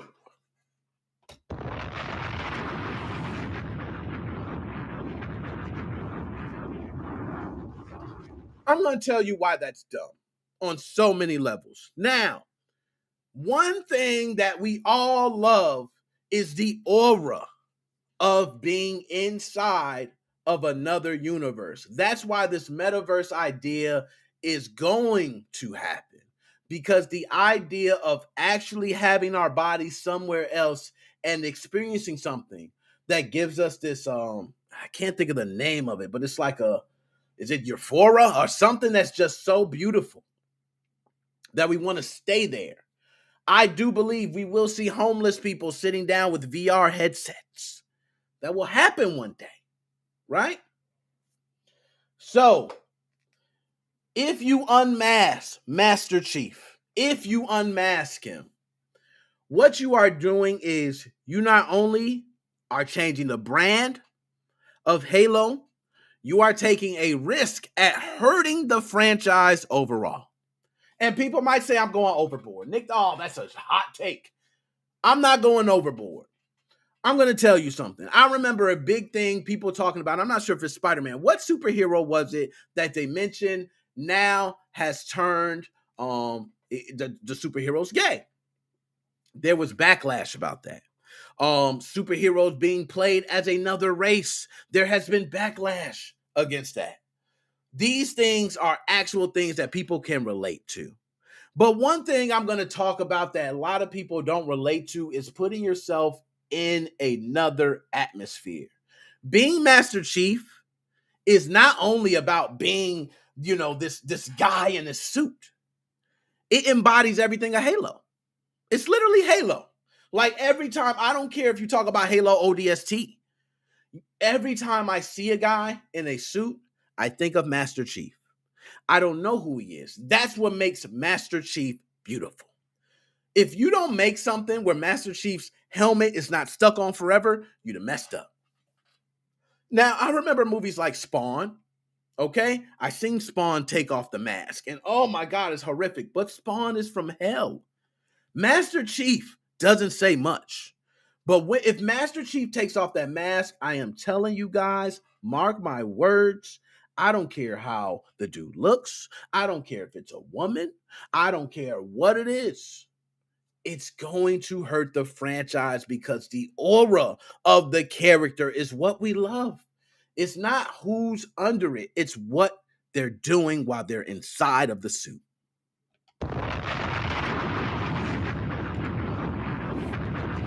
Now, from what's being said about this Halo TV show, we will be seeing Master Chief unmasked.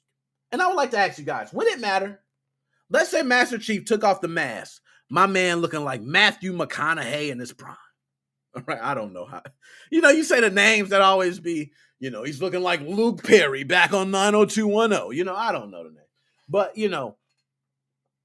my man's as handsome as can be. Let's say he comes out of there and it's a woman with long dreads, beautiful brown skin. Bow! We don't know. But one thing I will say is that once you take off the mask, you are going to isolate some.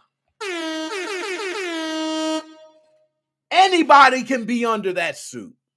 I can be under that suit. You can be under that suit. Anybody can be in. It could be male, female. Shit, it could be a 13-year-old boy who's just like a damn man.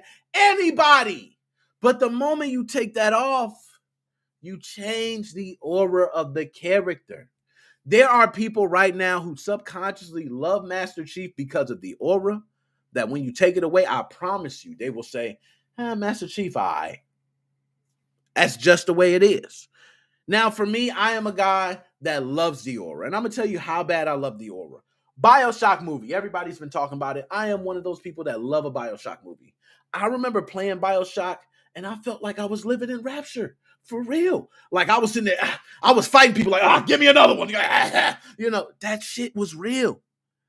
That's how I want to feel. Now, again, I was playing late night. I was also probably sipping Patron and there was nobody around. But that's how you want to feel in a game. That's the best feeling. But you know what would have hurt the game? If they showed my character. That ruined it. All they do is show my character. They show me, I look like some dude that's about 50 years old with bald spot back here and something else. Oh, I'm toe up. That's it. That ain't me. You know what I'm saying? Oh, I'm playing as some other dude. The aura of you can always be that person. That's what makes it good. Why would the TV show want to unmask? Now, if you're telling me, if I'm Bungie, right, and you tell me, hey, I don't even care who. If you tell me you want to unmask Master Chief, I think you're hurting my franchise. That's almost like saying, hey, we want to put Mario in a whole nother way where his face doesn't look like Mario. You know what I'm saying? He's another dude. He's transformed into a normal person. That don't work. I'm sorry. Now, let's go ahead and get to the article because I'm smoking today. Shit. All right, here we go. Let's pull it up on screen. I got my buttons ready. Oh, damn, I ain't doing it. See, that's the article, y'all. Excuse me. There we go. All right, there we go. I told you, I'm wasting. All right. Halo TV show will unmask the Master Chief. The Master Chief has been long helmeted hero of humanity. Hero of humanity through multiple games. So you telling me when Master Chief gets unmasked, will we hear the name Hero of Humanity? Comics, books, and spinoffs, but after 20 years of hiding, his face has been confirmed at the upcoming Paramount Plus. They had to put the plug in. Okay, shout out to the plug. Paramount Plus, get your subscription ready. Okay, guys, if you don't know, this is a subscription world. That's what we're moving into. So get your trials ready. Download the privacy app. Okay, create you a temporary card. And you sign up for the trial. You test it. These big corporations are not going to get these subscription dollars on us. Y'all get the privacy app and make sure to sign up for the trial. Let it take that $1. You try it out. If they want to try to do it, bam, you cut that card off. Get their ass. Okay, that's how you do it. Now, In an interview with IGN, Halo TV show executive producer in 343 Studios, head of transmedia, Kiki Wolfkill, damn, that's a fire name, confirmed that fans will see his face. Wolfkill,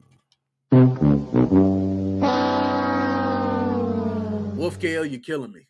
You're killing me, Wolfkill. She also explained why the helmet was coming off. It comes down to the story they are telling in the streaming show. I think we set out to tell a character story and a personal story. And once we really got into what the story was, it became clear that you really need to see the person in the armor and under the helmet. I'm sorry. I can't even read no more, Wolfkill. You didn't lost me, Wolfkill. Wolfkill, what the hell you talking about, Wolfkill? People don't want to see. Do you think I watch? Who the hell watches Halo or anything to see Master Chief take off the mask? Now, the only thing hold up. Let me get my sound straight because I'm about to go off. The only thing I watch to see the mask being taken off is Scooby-Doo. Okay? And when I watch Scooby-Doo, I can just fast forward to the end if I don't have time. I can just go, damn, baby, let's go ahead and see who it is. I told you it was him because they show him at the beginning. They always show him, baby. Okay? So I'm talking to my little girl. Okay? Now, let's go ahead. I'm going to go to the chat because I'll get to the chat, okay? So, let's see. My man say, let's point that out. Mandalorian showed his face. I guess it's going that route. I think so. I think it's going that route. Now, me, myself, killed the show in the face. You know what I mean? I do believe in keeping the aura. Like, for me, the whole thing of, and I would say, a lot of superheroes have been unmasked. Like, let's be honest. How many superheroes do we know have never been unmasked? It's not a lot. A lot of them have been unmasked. But the difference is when you talk about sci-fi, these worlds and universes are not the same. So the Halo universe does not exist. Everybody else shows their face. That's perfect. Everybody else. If I want to assume Master Chief is whatever because I met Master Chief, show me Master Chief's father, daughter, sister, mother-in-law, niece, cousin. Show me Master Chief anybody, okay? And I can make my assumptions. But when you take off the mask, at that point, I don't know. I don't know how I feel anymore. I honestly kind of feel like they lost it with this one.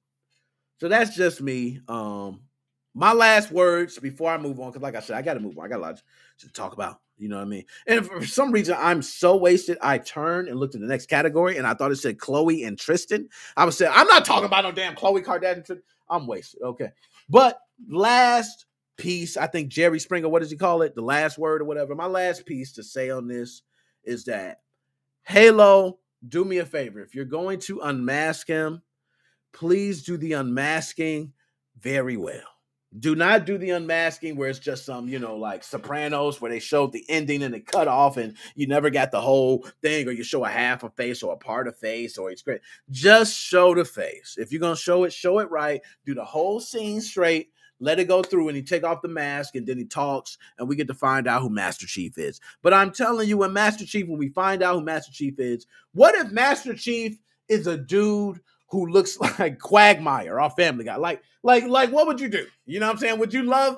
I'm gonna be honest. I might actually love Master Chief more if it was Quagmire. You know what I'm saying? Just take off the mask and just make it Quagmire. You know what I mean? But nonetheless, shout out Halo, and we're gonna go ahead and move on. Wow, I am so wasted right now. Okay. Oh my gosh. So let's go ahead and change this caption. Bam! Ooh. So, I'm going to tell you guys this. I am one of those people that, before I jump into the subject, because I'm going to probably be trashing these people. I'm going to just be honest. I'm going to be trashing them. But one thing I will say is even though I'm trashing them, I am a person who does the podcast. These podcasts go up. They're all over. They're on Spotify, Apple, Google Podcasts. So if you listen to it anywhere, you can listen to it in your car.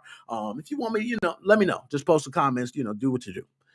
But I do believe in freedom of speech. I do believe in saying what you want to say. I do believe in, not biting your tongue. I do believe in people being offended too easily. I believe in a lot of these things. But right now we are in a day and age where cancel culture is real. Okay? Cancel culture is a real thing. One thing that has been happening, which I have seen recently, there was someone, they went back, I think it was for the Super Bowl, for all those that, out here who watch the Super Bowl. Matthew Stafford paid some photographer or something. They said, they go back and they find these racist comments from a photographer. One thing is for sure, the way it is with cancel culture, they're digging. They'll find anything. Dig with me. Dig as deep as you're going to deep, because I'm one of those people, if you ain't got it in you, you ain't got it in you. Okay? I'm just going to keep it like that. If you ain't got it in you, you don't have it in you. So please go look back. Dirt. Pull up any dirt on Nickmoses05. Okay? You will not find any dirt on Nickmoses05. Not me saying nothing crazy or nothing about nobody, because to me, if you're putting that on a public forum, you dumb as hell. Just me. I'm from the era of I'll tell you what I want to tell you. I'll see you when I see you. Okay? I'm not from this whole, let me spill my guts and call them everything but a child of God. Now, here on the podcast, this is what I'm doing. I'm turning up on their ass. Hell yeah, I'm going to smoke their ass on the podcast. But off the podcast, I'm not going to waste my time posting things, derogatory things about people. So this woman right here behind me, which, by the way, I'm not sure how tall she is. She looks very short. Okay, she looks very short. Okay, on that picture. I'm just going to say that. You look short. Because anytime they take the camera and go down and they go up like that, you're probably short. Tall person, they don't do that. So this woman actually has been fired from her esports team because she made a statement about men that were under 5'7" in height. She killed the dog. Now, I'm going to elaborate because that's what I'm here to do. I'm not here to sugarcoat none of this shit. We're here to talk about it. So let me ask y'all what she pretty much said, and we're going to read through the article, but I'm going to say it in the gist. She said, if you 5'7" and under, shut your mouth. Don't talk. Real men need to be at the table making the deals and laws, and you are little boys because of your height. So sit down. That's what she said. Okay? In a gist. So shout out to everybody. Okay? All my people out there who are 5'6" and under, or whatever it is. Okay? Now, me, myself, I'm 5'7.5". I've been measured many times. Measure me again. Hey, I passed. I go, hey, girl, don't play with me. I'm at the law table.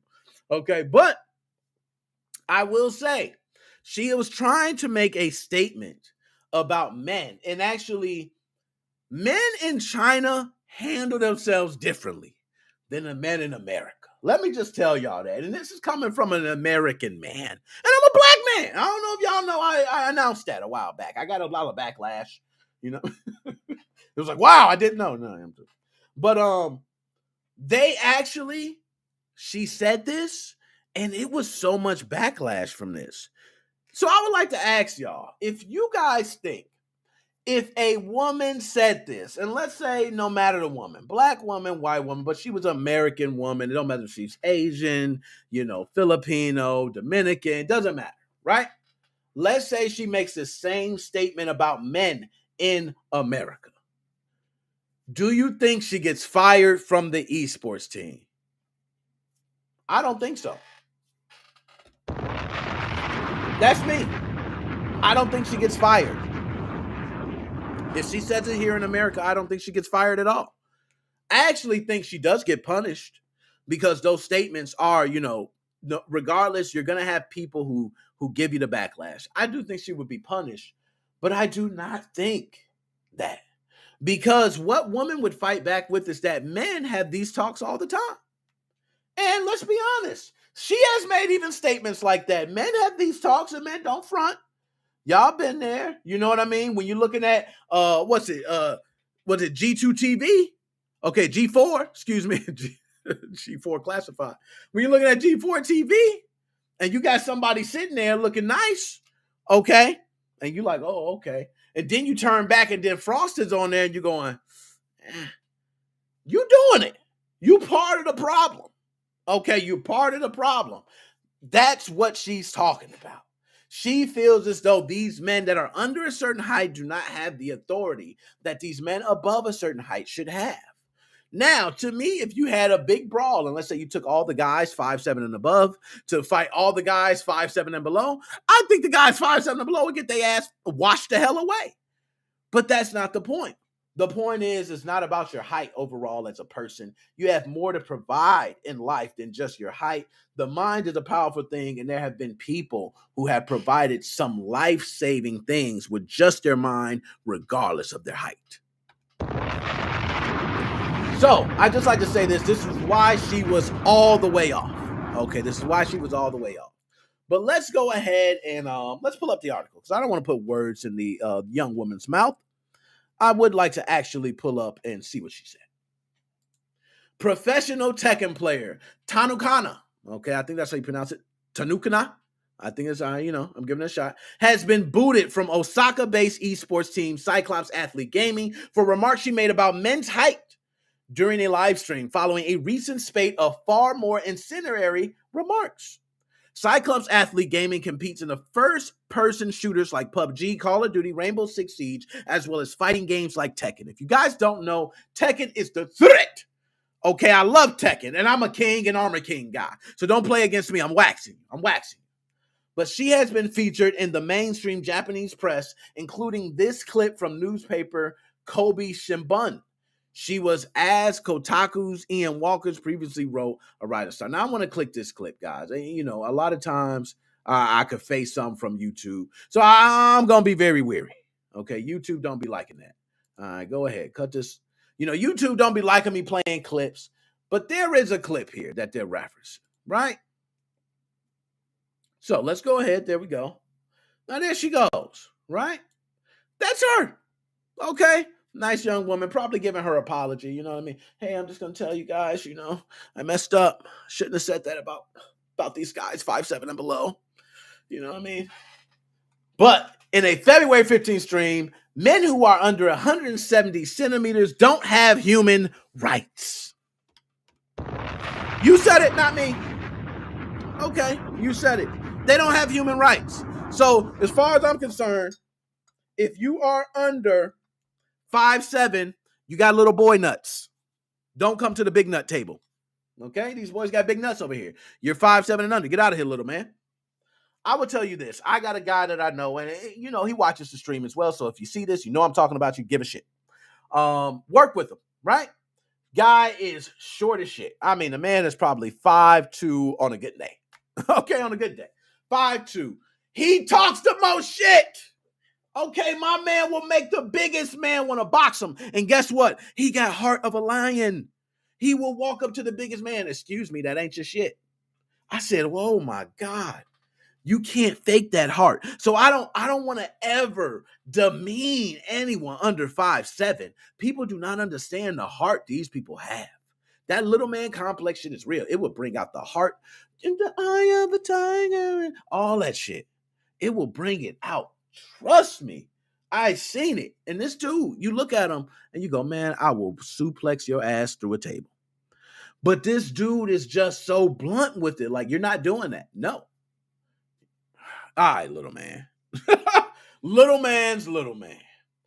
But while in the West, some might interpret her remarks as a poor meme or a joke in the West. Good way to point that out. Who wrote this article? Hold on, I ain't giving you a props. Brian Ashcraft. Good catch, Brian. Okay, great catch. In Japan, it set off a firestorm online. And this is Japan, excuse me. I said China earlier. I do apologize. I do believe the same shit would happen in China. But nonetheless, this is in Japan. People calling it discriminatory. Obviously, you can read it literally as a remark against a group of people, but power dynamics make it a bit more complicated than saying something truly discriminatory about a protected or vulnerable class. So that comment could affect somebody. It's kind of derogatory. So if I'm someone 5'7" or under, if you're an influencer talking about people 5'7" or under, maybe there's possible that I go for a job and someone says, he's under 5'7". I didn't feel confident enough about him. I didn't feel like he'll do the job the same. Oh, he's coming in here. He can dunk. Yeah, he's a great basketball player, but I feel better with the taller guy. So those things can happen. Now, in a now deleted tweet, which, by the way, you can't see, and I did try to look at those tweets, but it was pointed out that My stream contained hate speech. She added that this was not her intention and that she poorly expressed her love of tall people.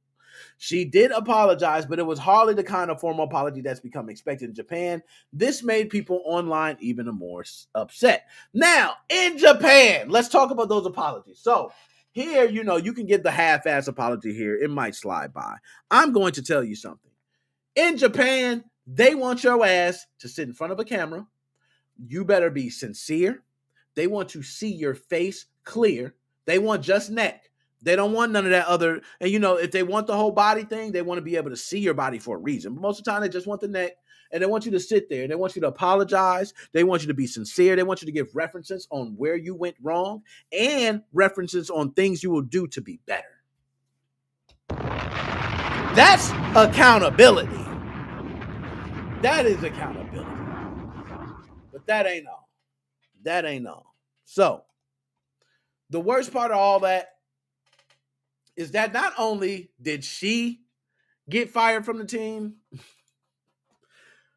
another guy got fired from the team for a homophobic comment.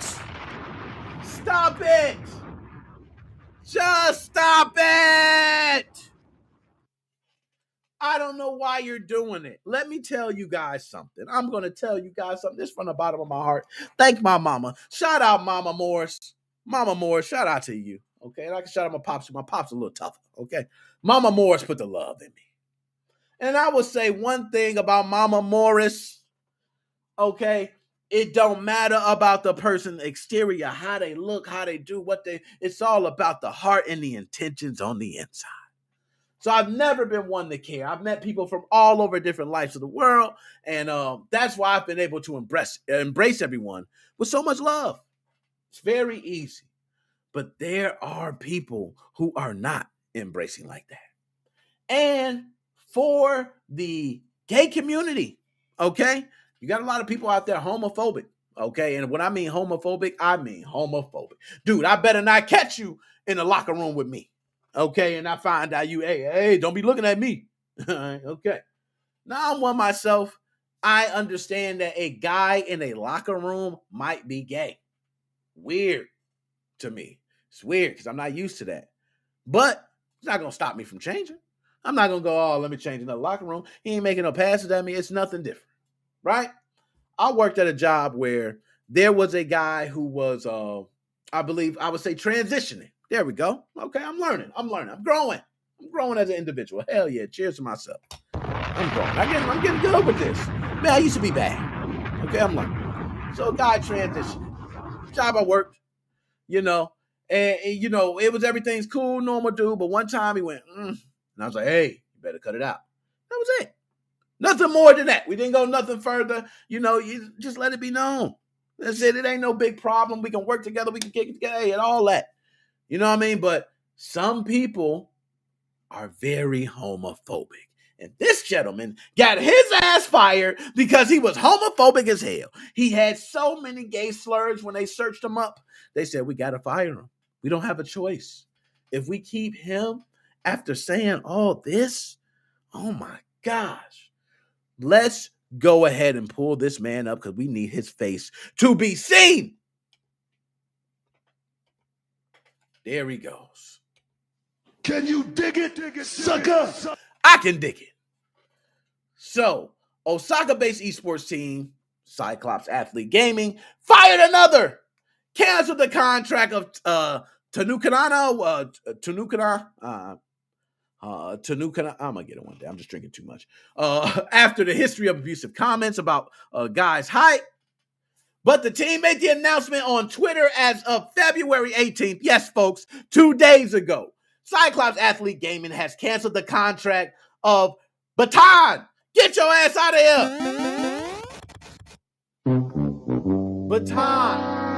I am sorry, sir, but your contract has been officially canceled. Those homophobic comments can no longer stand, and we are trying to build a better community. No reason was given for the dismissal, and the team's management and owners have yet to speak publicly about the decision. Your ass has made it so embarrassing that the team don't even want to come out and speak. Woo, you're bad, boy. But it's assumed it's to do with some very nasty tweets the streamer has previously sent. Kotaku has reached out to Cyclops Athlete Gaming for comment and clarification, and will update this article if they hear something. Website Hanukananon. Hold on, I'm gonna get this one. Hanayakana Life reports that Baton made a number of tweets homophobic and holy shit. Ableist? Is that like, what is that? Yeah, somebody educate me. Y'all gotta put that in the chat. Slurs on repeated occasions. In Japan, the types of ableist slurs he used have been directed at disabled children as well as people with mental disabilities. Damn. My man is raw, man. That is crazy. You're not only going on, there's nothing off limits for you. Now, one thing's for sure, I'm not going at I don't even care to go at anybody. I go at you if you go at me. That's the way I do it. You know what I mean? I play by the old school, you know, eye for an eye. That's what I go by. You do it like that, I do it back at you. I don't never just lash out at people. But this website said that these were on repeated occasions. Now, he also used a slur, which they put it there, which stands for homo, which as BuzzFeed Japan previously reported, Fuji TV got called out for allowing on a beat to Takeshi comedy show back in 2017. Screenshots of these tweets began circulating in the wake of Tanukana's comments in which she said men under 170 centimeters don't have human rights. The team was asked why she was let go and he wasn't. Damn. So they dug in on him. Now, pull me back up. We don't even need to go no further. 2 people. So, guys, I'm letting you know, cancel culture is real. I won't have any dirt dug up on me. I will not. And the reason I can tell you why I cannot, because the love in my heart will not allow me to say certain things unless somebody said it to me first. Because now you said it to me first, I can say it with a smile back. You know what I mean? Kiss my ass. You know what I mean? It's just very simple if it was that way. But if you're joking and we're shooting shit, we could do that all day. So I don't understand the hate. This cancel culture has canceled 2 people, which, by the way, I do think we're coming to a point where freedom of speech, I don't care. Now, these places, you don't have the freedom of speech like the American laws. But what I'm saying is freedom of speech has never really been freedom of speech. You can never really say what you wanted to say. If you say freedom of speech, but you say, I want to go break into the White House, people take that literal. They will take that literal, even if you don't mean it as such. It's just the way it's going to get taken because you said it and it's on a public broadcast. So that's just me. So last piece for them before I'm out for them. And I'm going to go ahead and move on because, like I said, I got to get to the calls. I'm going to be tripping with y'all.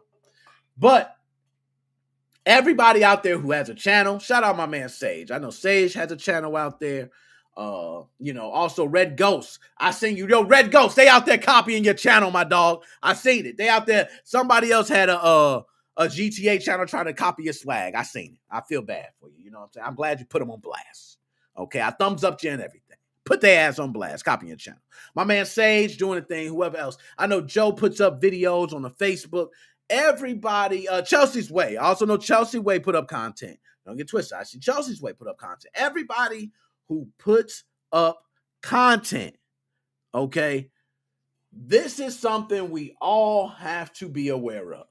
We all have to be aware of our job, what we're providing, what we're saying, what we're putting out, what we're doing, because we will be held to that. All these statements I put. Yo, if Gary came, I'm going to give y'all a prime example. Y'all know how I was repping Gary Bowser in the last segment. If Gary came out and there was some terrible things found out about Gary, people be looking at me and said, you was repping him. And you know what? I would have to catch fire for that. I would probably disconnect. That's just the way it is. I didn't know these things. Now that I know, things change. It's just the way it is with life. So these people have been fired. I think rightfully so. It hurts the team image by having both of you there. It's only right they fired both of your ass. So kudos to Cyclops Athlete Gaming. I think y'all did right. Fire both of their ass, no problem. We move on. Pick up 2 new members. I'm sure, hey, y'all better look. Them job openings is coming up. If you want to play a couple games, holla at Cyclops. Okay. So now let's go ahead and move on. and this is the sad one. I'm gonna go ahead and start off before I even change it. Y'all, it's official. And this quote me, I'm a little tipsy already. I'm gonna go ahead and take a shot on this because I'm about to smoke Nintendo ass.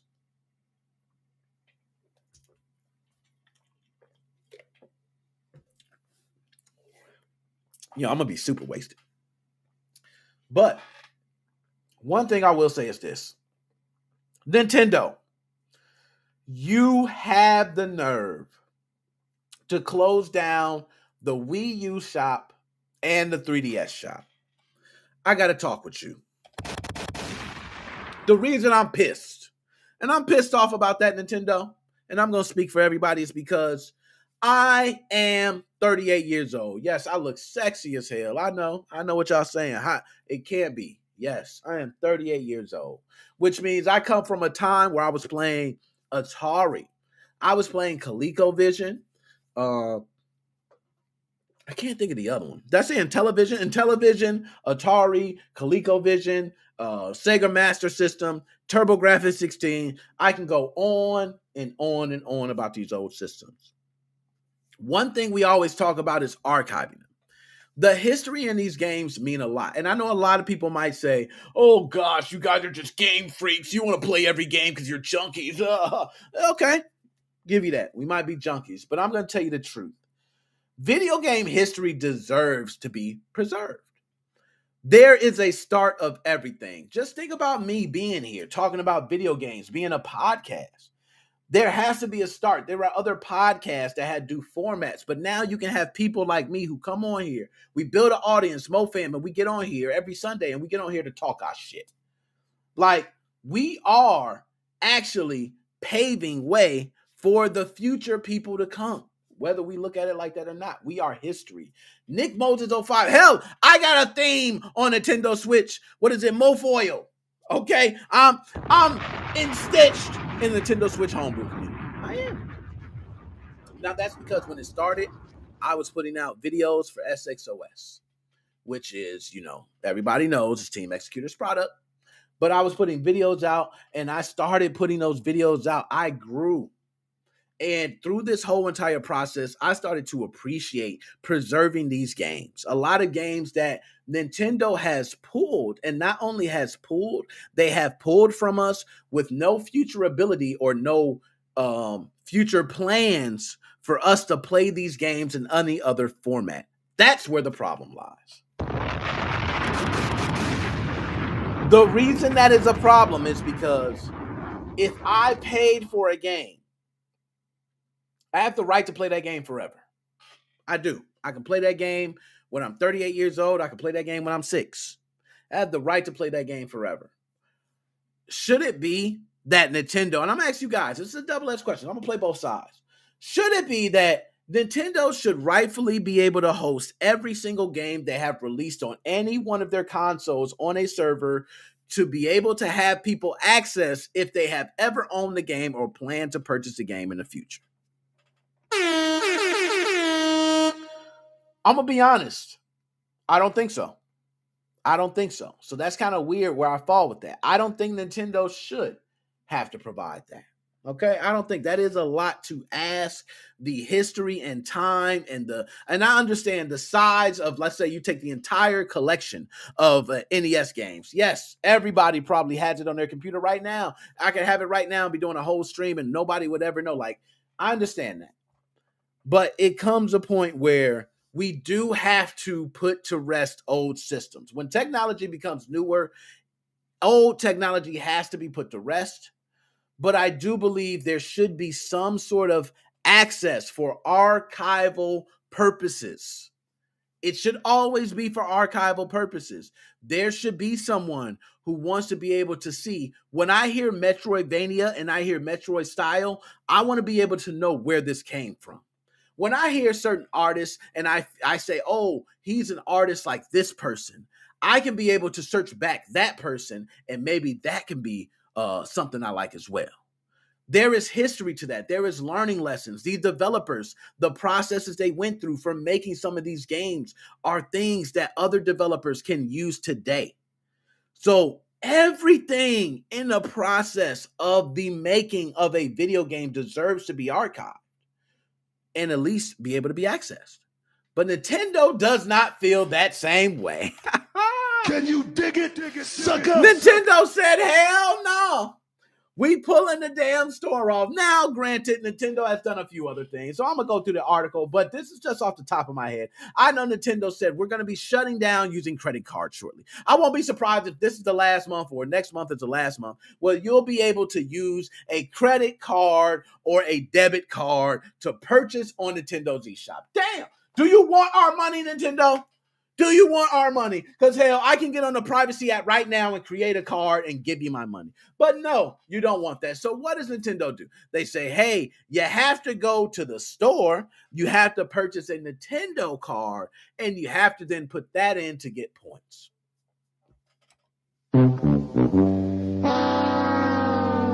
Now, I will tell you, that failed already because Nintendo has also, I think it's a Nintendo wallet, where you can link your wallet and be able to transfer funds from another Nintendo wallet. They knew that was going to fail. It's no way you're going to tell people, oh, I'm getting online right now. Hey, I want to buy this game. I have to go to the store. I'll just buy it. Nintendo, what the? Oh my gosh, that was the dumbest task. Now, with that out the way, let's talk about the Wii U and the 3DS. I am one that has not played a lot of the 3DS, but my daughter has. Purchased one for my daughter. My daughter loved that system. I remember Nintendogs being one of her favorite games. There was a lot of young girls who loved playing the 3DS. I don't know if that's similar to Nintendo Switch. I don't know. I do not know. But one thing I will say is that system had my daughter hooked to the point where I said that 3DS has something else different than other systems. Okay? The Wii U. I'm going to take this second to let y'all know about the Wii U. And shout out, I'm going to just pull you up. My man Red Ghost. Yo, Ghost, pull him up. Pull him up. Install your hacks, Chi. Install your hacks, Chi. Okay? I'm going to tell y'all something. The Nintendo Wii U, to me, when it comes to homebrew and just an overall system and its capabilities, is the most slept on system of the decade. The most, and I mean that. This is not no understatement. It is the most slept on system. I'm going to tell you, I always thought what everybody else thought before I owned a Wii U. I thought, oh, what's the big hype? It's another Nintendo system. It's not the Nintendo Wii because the Wii Chucks is what made it, everything it could be. And you figure, hey, this one's going to have like a game system controller. A lot of people didn't buy into the Wii U. The marketing was terrible behind it. They never really actually had marketing. I'm going to be honest. The Wii U was just terribly presented, at least here in America. It was terribly presented, but the games on there and the power of that system was amazing. And not only that, the capability of being able to have your game portable from your TV was amazing and ahead of its time. I'm going to tell you guys, there was only one other thing that I could think of off the top of my head. When I actually used it, I thought was revolutionary. And that was the memory card for the Dreamcast. Shout out that.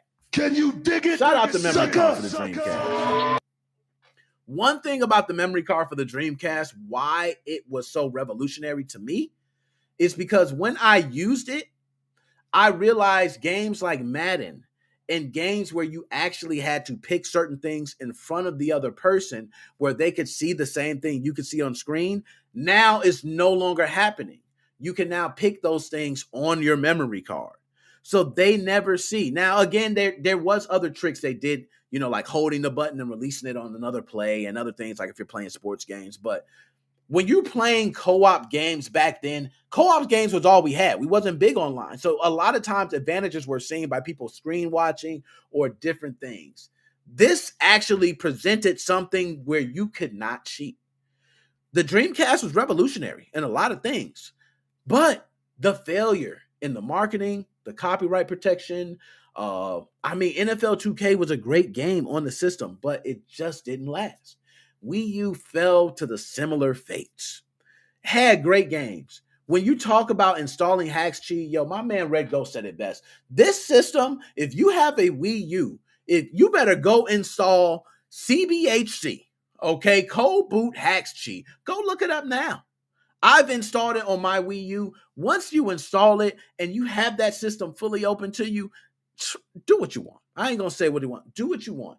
Tell me how you feel about that system. Because I'm sorry, that system is a powerful system. Very good games. And you have access to that the virtual Wii. So you still have access to that Wii side. It's very underrated. And I think people are understating this system by far. Now, back on track. So Nintendo took away this, and it will be gone finally in 2023. So, do you guys think this should be something we care about? Should this be something we should really care? Or should we just go ahead and say, to hell with it? You can download whatever you want. Everybody fend for themselves. Download it, download your emulators, and everybody present their own archives. Is that what we do? Is it the point now where every man should have their own archive? So, for instance, if you own Mario on Nintendo, it's up to you to download the emulator and download the right copy of Mario and to have it on your system. And then if they come to you and say, hey, you stole Mario, no, I rightfully own it. Even though you're not presenting some receipt back from the 90s. Like, you're not doing it, okay? Let's just be honest. So, I just want to go ahead and pull up the article. And we're going to run through the article real quick because, man, we're actually doing good on, I did way better than I thought. Okay, so I want to pull up the first thing, which is the Game Historian Foundation, or the Game History Foundation, because they actually go in deep on Nintendo. They get on Nintendo's ass. Let's go ahead and talk about that. Video Game History Foundation goes off on Nintendo's destructive retro policies. Nintendo's decision to close its Wii U and 3DS stores has been met with widespread criticism, not for the closure themselves. This always happens to old hardware. That's something I believe in. Okay, that's something I really believe in. But for the way it has once again reminded the world of how terribly Nintendo handles access to its back catalog. Easily the most beloved in the video game business. And I will agree, no back catalog is loved more than Mario. Okay, and I will say there is a few others. Okay, people don't realize how much Pac-Man is beloved. Much as people want to underrate Pac-Man. If you tried to get rid of Pac-Man, watch the people that come out. Okay, Pac-Man is one of those that goes back very far. We could talk about other characters like Hubert and things like that, but they didn't hold up over the test of time. Pac-Man is one that, since Pac-Man was introduced, I would say Pac-Man is another one of those, okay? But while many observers fret about stuff like that, the fact it will soon be impossible to buy a digital copy of Wind Waker, there's also a matter of effect on hundreds of video games released only in digital format and only for these consoles that will soon simply cease to exist. So, which means those games that you were playing that are only available on that console that you were able to play will not be available on the Switch. They have no plans to release it. It's been said, no plans to release these games. We do not know. Now, Nintendo has put a lot of money and infrastructure into their Nintendo Switch Online service, which offers games that you can play for NES and 64. And I'm not sure if you're paying, because I do think you're paying on a per cost for each set. But just think of this. You can play N64 games with great response times from Bluetooth controllers on a PC through an emulator. So I find it very hard for someone with a Nintendo Switch to be able to say, hey, I'm signing up for Nintendo Switch Online because I want to play Nintendo 64 games. I find that very difficult when Nintendo 64 emulators are running great on PC. On top of that, you can play with whatever controller you want that you use on a PC already. I just find that very difficult. Okay. The Video Game History Foundation, who does all kinds of amazing work preserving old video games and hardware, are understandably not happy, particularly with the fact that Nintendo actively funds lobbying that prevents even libraries from being able to provide legal access to games. Yes, Let's reread that. I don't think y'all heard that right. And I know it might be going over your heads because there's a lot of, you think it's tech, but actively funds lobbying that prevents even libraries from being able to provide legal access for games, which means they're lobbying. They're paying big business and politicians and other people to put certain laws in effect to make it where you can't access the game. That's what they're doing. Nintendo's doing it. They're actively lobbying, which means they don't want you to access these games. You know why? And one thing I give Nintendo, that's a beautiful thing in marketing. I have worked in marketing. For those who don't know, I've worked in marketing for quite some years. It wasn't my thing because it's a very rough business as well. But in marketing, one of the biggest things, okay, is being able to take something like this, okay, and spinning it to something beautiful. I've done it. I've done it myself, okay? I've been in marketing where you take some of the worst, terrible things that have happened in your life, and you have to turn it around to something beautiful. And guess what? When you're doing that in marketing, you might not feel good about it. You honestly can feel bad at heart. But the one thing is, the image and the marketing you want to put off is something different. Now, let's go ahead and read the statement, because after I read the statement, we're going to get ready to move on. I got so much. Okay. While it's unfortunate that people won't be able to purchase digital 3DS or Wii U games anymore, we understand the business reality that went into this decision. Okay? They understand. So I understand. I'm not sitting here tripping. They went into a smart decision because, certain things get old. It does cost to hold up infrastructure. That is money you can save. There is employees you have to pay. There is, I see the big picture, even from that CEO standpoint. I understand the CEO, and this is one thing people might not like me for, but I am very capitalist at heart. I do believe those CEOs need to be paid more money than others. I do believe those people higher up need to be paid more money than others, because the more you invest, the more you put in, the more you need to get. I do believe in that, and that's as crazy as I might think. If I'm putting up most of my money, so I'm going to give you an example. If I own a restaurant and I pay $1,000 for ingredients, you come in and you work and you bring me in $2,000, well, guess what? You're not going to get $1,000 because you brought in $1,000. It just don't work like that. I'm getting some money too. Okay. And not only am I getting some money, I have to buy another $1,000 of ingredients. You see how this works? That's coming up from me putting up that money. You didn't put it up. So I deserve that. So I believe in capitalist. I'm a capitalist at heart. All right. So as a paying member of the Entertainment Software Association, Nintendo actively funds lobbying that prevents even libraries from being able to provide legal access to these games.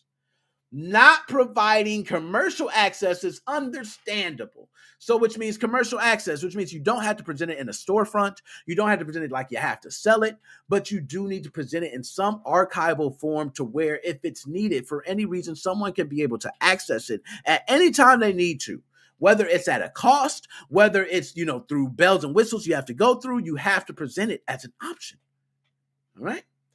So not providing commercial access is understandable, but preventing institutional work to preserve these titles on top of that is actively destructive to the video game history.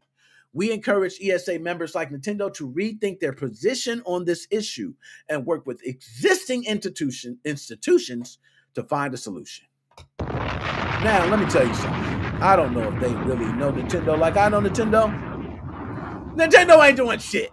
Okay, they're not changing their stance. Nintendo don't care what you say. They're going to take that stance. They have rightfully attacked all these different people who had these retro projects and fan projects and all these other things that they were working on, because their goal was to put out, once they seen how much money was behind the retro games, they decided to put all legal access they had to shut down all these different websites and everything. And now their store is up. And guess what? I guarantee it's probably a lot of people in their store playing those games. That kind of worked. I'm not saying it, give Nintendo their props. So let's go ahead. My last words on Nintendo is you shut down the shops, but for all those who do want to get games, make sure you go and purchase the games now. You do have until 2023. It's not shut down immediately. So you don't have to go, oh God, it shot me. No, it's not that bad. You do have until 2023, I believe, to purchase any game you need to be able to play forever. If your game is an online only game, I don't know how that works. I do believe it'll probably be shut down.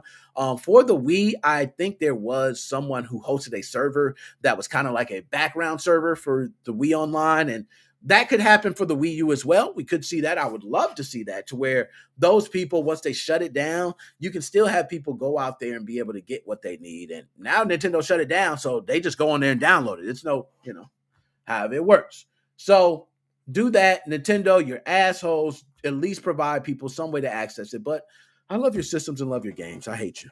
Okay, so let's go ahead and move on. All right. So this one, gonna be very quick on this one because I think everybody knows this, but I just wanted to say this because there has been some recent information on games, and I want to say this because I'm an old head. All right. So recently, okay, a lot of people have been discovering that sealed retro games are worth a lot of money. If you are like me, I'm 38 years old. You go through the years and you move. If you move like as much as I moved, okay, I moved so much that I've lost so many things I could not tell you. But if I was able to hold on to games and have them completely sealed, I now could be looking at price tags of $36,000, $40,000, $500,000, $250,000.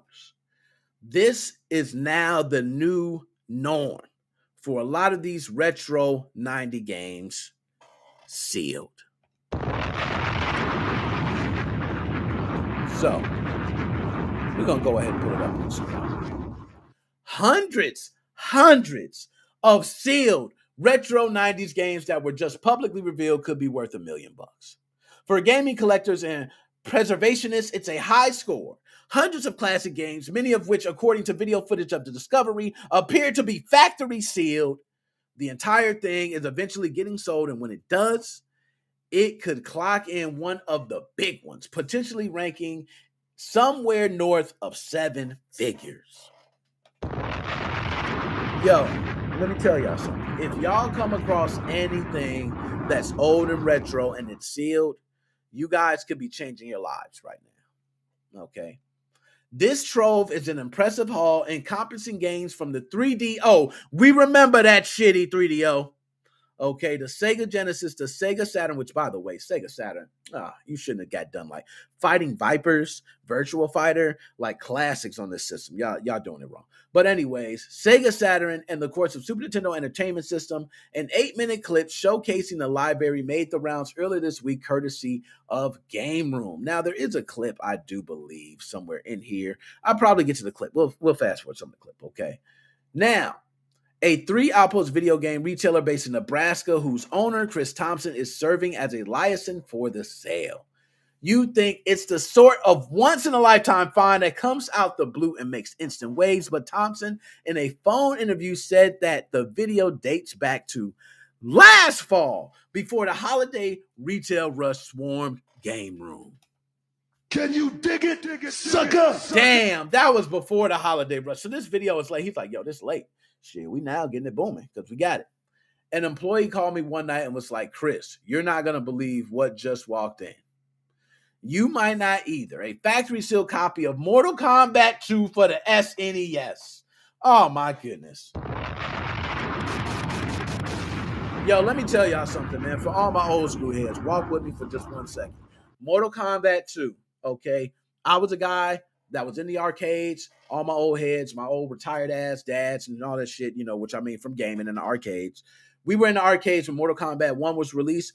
Big hit title, very big because of the fatalities, very gruesome, made worldwide news. We loved playing it, but slim in the character selection, didn't have many stages, fatalities were slim, and Mortal Kombat 2 came out. If I can tell you, if we could actually do like a top 10 of games, like from one to the next of sequels of how good they jumped, Mortal Kombat 1 to Mortal Kombat 2 was great. But I can tell you, Mortal Kombat 2 to Mortal Kombat 3 was even, That was even better. But Mortal Kombat 2 had Sub-Zero, multiple moves, multiple characters, multiple fatalities, all types of things. So having this unopened, I will say, to me means a lot. All right? But it's held by a guy who just wanted to get a rough sense of what it's worth. And it said, but a man had a second game with him that was more shocking than Mortal Kombat 2, but Thompson declined to clarify what it was, noting that the owner has requested anonymity throughout the process and that the game was such a unique find it could be identified. So he's like, yo, I can't even say this. They might track down my crib for this one. Okay. Thompson met with the owner who said he had way more where it came from. Vestiges of a video game store that was shuttered in the mid-90s. The two went back and forth for a bit, and Thompson floated the idea. He'll film some footage, cut together a short video, and drum up some attention for the sale. I bring out my camera that I don't even really know how to use, and I'm afraid of tripping on a game worth more than, my house. All right. So I get a bunch of footage, and then we say goodbye. That's how we figure. Now, let's go ahead. I'm just going to take a quick one because, YouTube will hit me with something. Okay, so let's take a look. That's a lot. I'm not going to lie. That's a lot. That looks like 3DO. Yo, 3DO sucked ass. Yo, oh my goodness. 3DO sucked so much ass. It's just more, wow. So multiple ones. Yeah, there you go, Super Nintendo. I remember that. Oh, you see how he went, ooh, it was just like me. Those are Super Nintendo boxes. Oh my goodness. We used to love box art. I'm sorry. We were suckers for box art back then. You know what I mean? We're like, oh, I got the love. I bought the steel case for Cyberpunk. You heard me say it earlier. I'm still a sucker for box art, man. Yeah, we wondering. All right, I ain't going to give it up. Y'all go ahead and watch them on YouTube. I'm going to just go ahead and we'll give them a quick shout out. What are they? Okay. My man. Damn. This Game Room. Shout out to y'all, man. Go ahead and give y'all a couple shotguns in the bomb. Shout out to y'all for the wonderful find. Please go ahead and check out the video. Okay, let's go ahead. I gotta move on. Okay, I'm gonna get back to me. So my final thoughts is all my old school gamers, I want y'all to do me a favor. You all got the closet with the box with a bunch of your junk shit, right? Even if you have some of those old games that may be open, the box may be torn, it may be worn. Do me a favor. Keep it. Pull it out. I want you to get on eBay. I want you to go other places. You could possibly purchase another box. You can get some other cover art. If the game works, you should be good. And you could possibly have a lot of money. So please do that. Shout out to these guys for the wonderful find.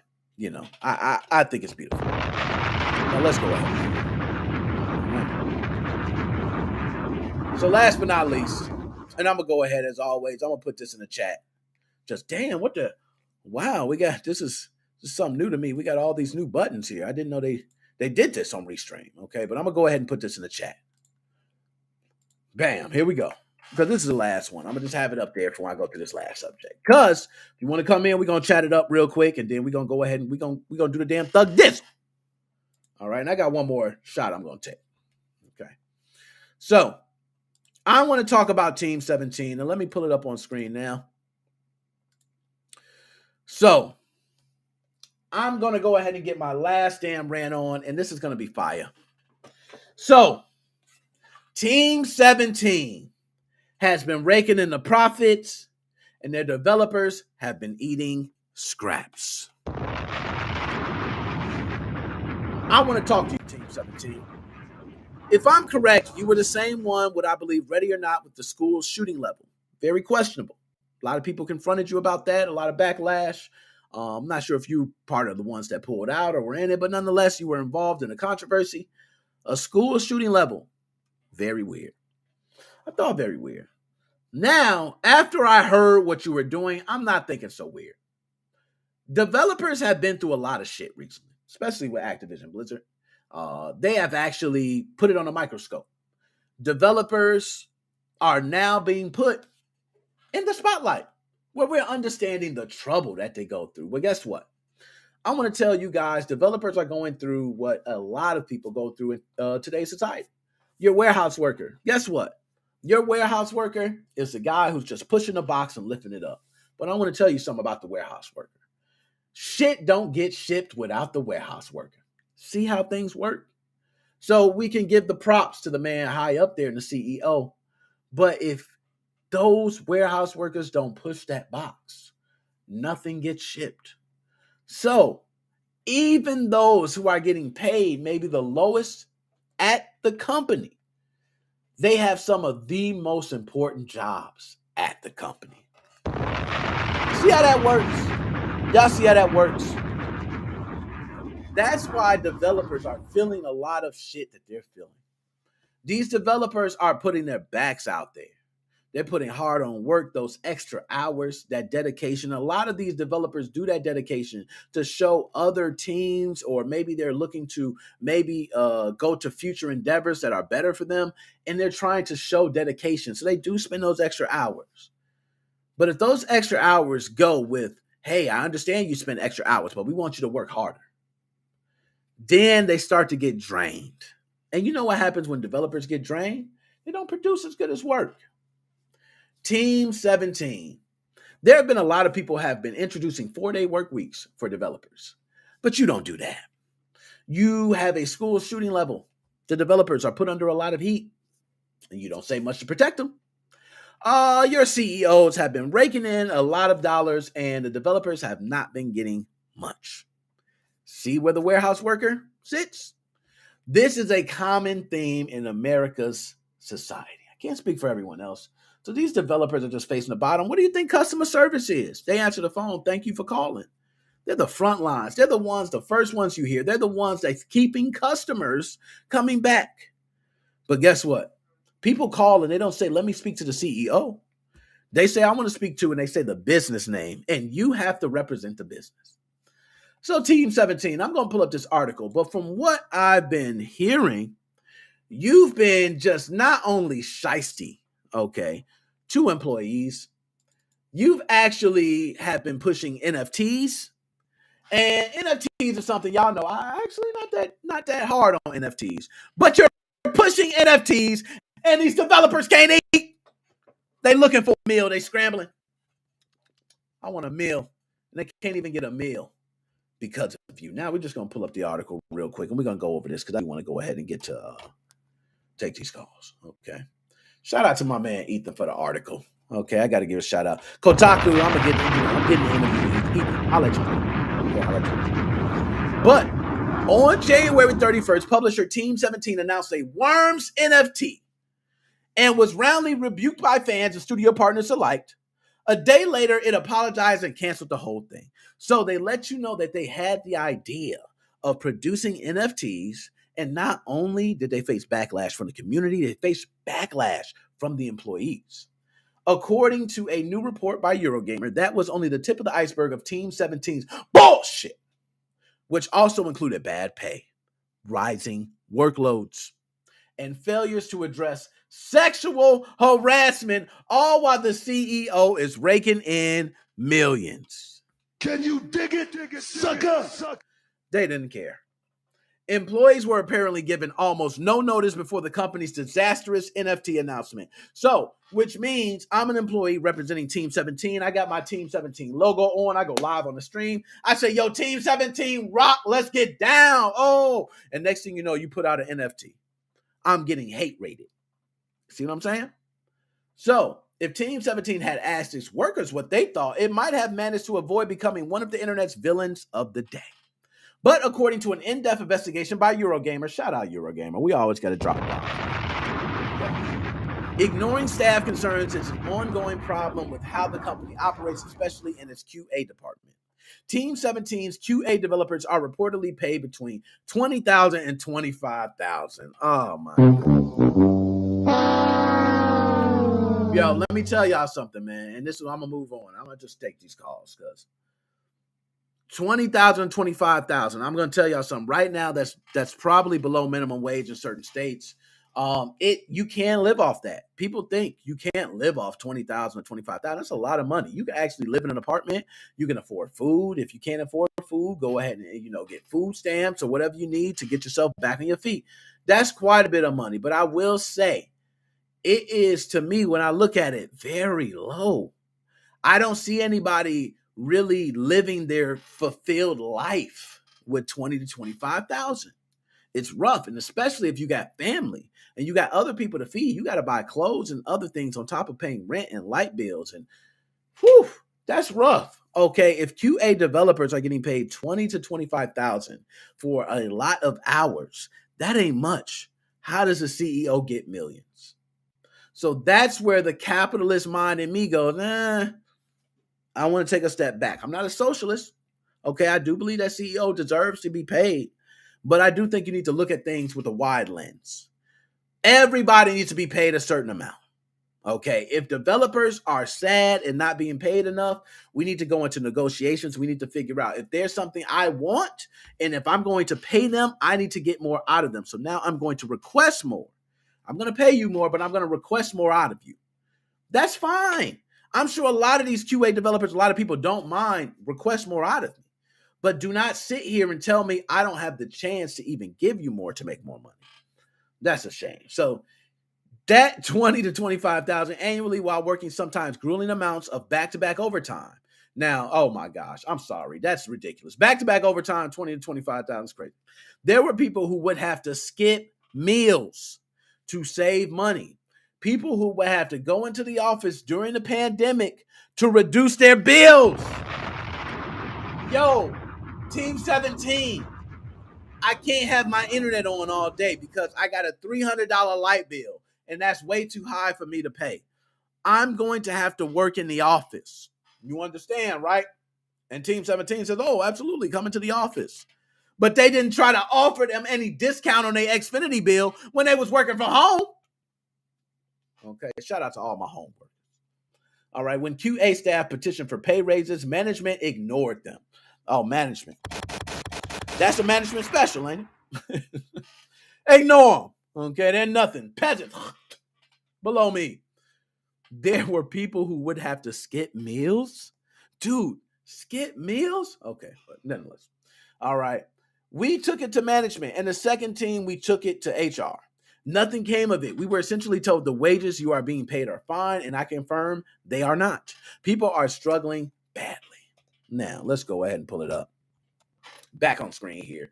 My last piece I'm going to say, because I'll move on. I'm going to take calls. I got to shout these people. But my last piece I'm going to say here is that Team 17, your ass is not exempt from getting smoked, okay? I'm sorry. I don't play your shit. I don't care. So now if your game will come across, I can just say, oh, I'm not playing y'all. I don't have to support you. Guess what? Because you guys are assholes, and I'm supporting those assholes, the way they treat QA developers. Now, again, if we don't support the game, we're not helping the developers. But we can always, hey, developers, you guys can be part of another union. Sign up. We can give our money and donate to you, and we can have other ways to provide to you without providing to Team 17, because they are literal assholes in this situation. You guys are working and busting your ass off. And I have been there. I have worked at a warehouse where I was busting my ass, and one moment you get treated like such shit that you realize that, wow, I'm just a warehouse worker. And that hurts. I'm not going to lie, that hurts, man, when you know that you're part of the vital process that makes the company go. But the thing the CEO does not think about is the CEO knows that I can replace you. You know how, and I'm just giving you guys a big perspective. If I'm the CEO, do you know how many people pass away at my company? Like, just think, if I worked for Microsoft or Apple, it's been going on a long time. Do you know how many people passed away?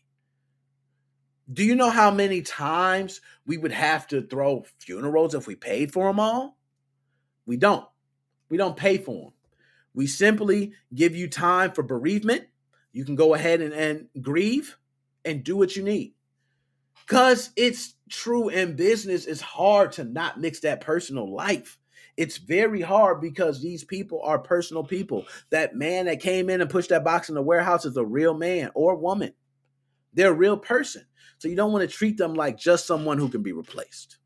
That's it. So I'm going to go ahead and pull it in. Now let's pull it in. Yo, my man. Oh, man, hold on. Let me turn it up so I can hear you, okay? Joe, what's going on? Busy night tonight. Yo, busy night, my man. Joe, I see your famous place, hardest working man. Joe, a couple things I got to say before we start getting into the topic. Joe, you're still posting on the page. I don't know how you're doing it, Joe. You're working too hard. You're working too hard, man. I got to slow you down. Okay, I can't. Don't overwork yourself. Okay, but thank you. You've been posting great. We've been killing it on the page. The page is growing like crazy, man. I don't know what we're doing. You with the repacks, working with Eric. By the way, Eric, we need to talk to Eric. Hey, I throw him on the page. Definitely. I always tell Eric to tune in the Nick Moses, but he works the night shift and he sleeps during the day. So I always tell him, I always give you shout outs all the time on Nickmoses05. Tell him go on the Facebook page. He does a lot. He actually shout out to Eric. He installs mod chips on the OLEDs. Nice. And you know what? I'm going to reach out to Eric. What we're going to do, we're going to get more people to post on the page. I'm going to try to open it up to more people. We got us. We all doing stuff. I know Shane is out there doing things. And Shane, by the way, shout out to Shane and the mom and all that. I love that. I love that. You know what I mean? Love to see the family love. So, Joe, we got a lot to talk about, man. I don't know. I'm going to go ahead and change my image real quick because I'm slipping. Okay, here we go. Oh, yeah, we back. Now, Joe, so much to talk about. Before I dive into you got it. Now, before I dive into anything, Joe, anything you want to start with? Like and subscribe, Nick Moses. I'm sorry I haven't been in the scene lately. I've been really busy at the restaurant. It's impossible to hire people. Still working 18 to 20-hour shifts every day. We're closed on Mondays. I'm still here. I'm always here. I'm like a furniture. People need to understand that sometimes you message me, I'll message you right back. Definitely, check out the private chat rooms. I add you guys, and there's a lot of smart people in there like Eric, Skylar, Eli, a lot of great moderators in there, and a lot of smart people.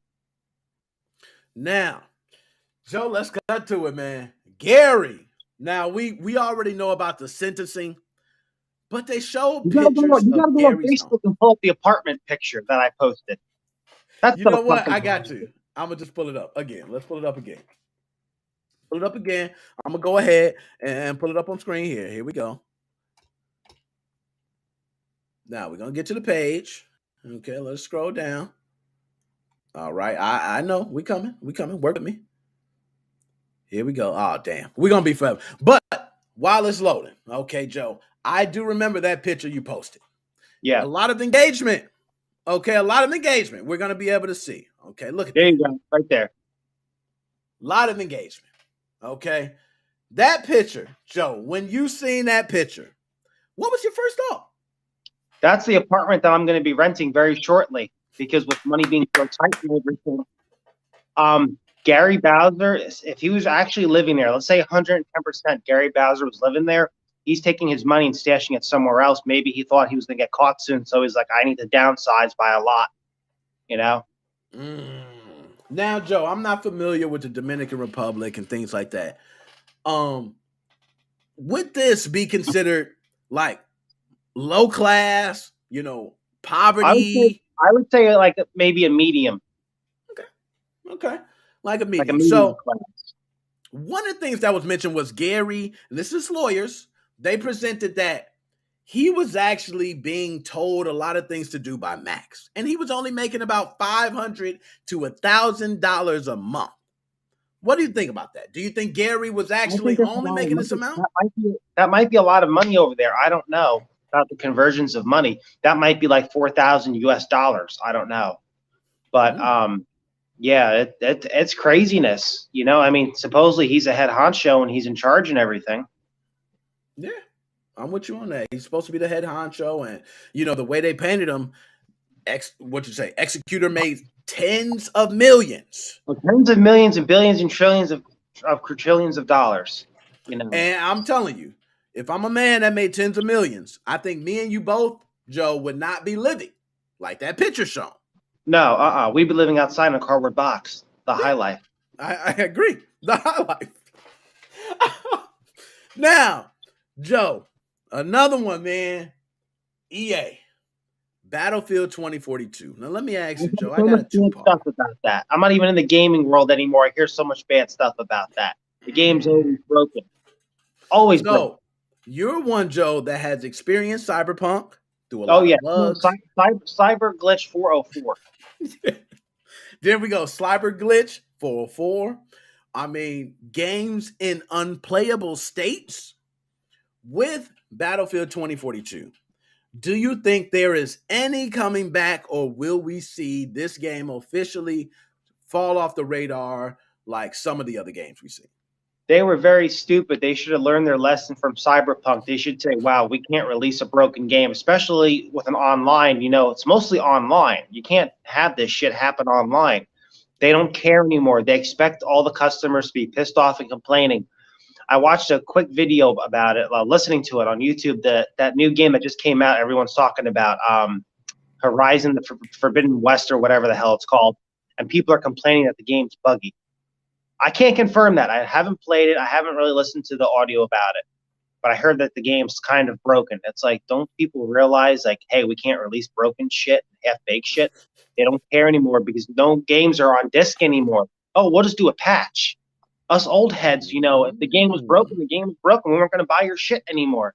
But now you expect it to be broken, and you'll just wait for a patch for 10,000 years to play the game. Now, this is a good point you brought up, Joe. So let me ask you, if you had the choice to have a game, let's say Halo Infinite, you know, let's just put out, you had the choice to say, hey, you can have this game in the year of 2021, or we can hold it because we don't want to release a game with possible bugs, possible issues. We will hold it until 2024. Would you rather have that game in 2022 with all bugs included and fight through the process? Or would you say, hold off to 2024 and I will purchase the finished product? I would say wait it out. They should have did that with the Xbox and the PS5, especially the PS5. Extremely buggy and everything. And I think with it being very close to being jailbroken, I think Sony rushed it out and they fucked up and left back doors open, which is great for the community. But they can't keep rushing shit, especially the games. Just wait. People will wait. You know, that's why I love playing Resident Evil 8. You know, that they took a little bit of time to make it. The game was very good, very little glitches, very, very little bit. But it was just a great experience. Now it's like Cyberpunk. That game's a piece of shit. You know, I haven't even played Battlefield, and that game definitely sounds like a piece of shit. Now, Joe, one thing I want to ask. Have you played Cyberpunk since the update? The big, massive update that came out? No, I'm actually almost finished with Cyberpunk. I haven't had any time to play any games. I have one mission left. I forget what that mission's called, but it gave you this notification, no spoilers, but it says if you finish this mission, you finish the story. So I'm just doing all side missions and stuff. But I have Cyberpunk on the gaming PC. So the glitches are bad, but they're not as bad as Xbox and Sony. Like, you know, fucking all this dumbass shit, going through the maps and shit. I only went through the maps 2 times, and I only had another glitch where you were driving, and I guess the AI didn't know you were hitting cars, so you just like drive through the cars like they weren't even fucking there. That's bad. I ain't gonna lie, because I mean, let's be honest. We've handled collisions since like NES, and I guess NES. So if we like going back where we can't handle collisions, that's kind of bad. So I'm with you. So you know what's amazing? It seems like gaming is going backwards, like with all the bugs and everything being broken. It seems like, you know, like you remember when PS1 came out and like everyone's all excited about all these polygons and all this 3D animation shit. It seems like we're in that stage now.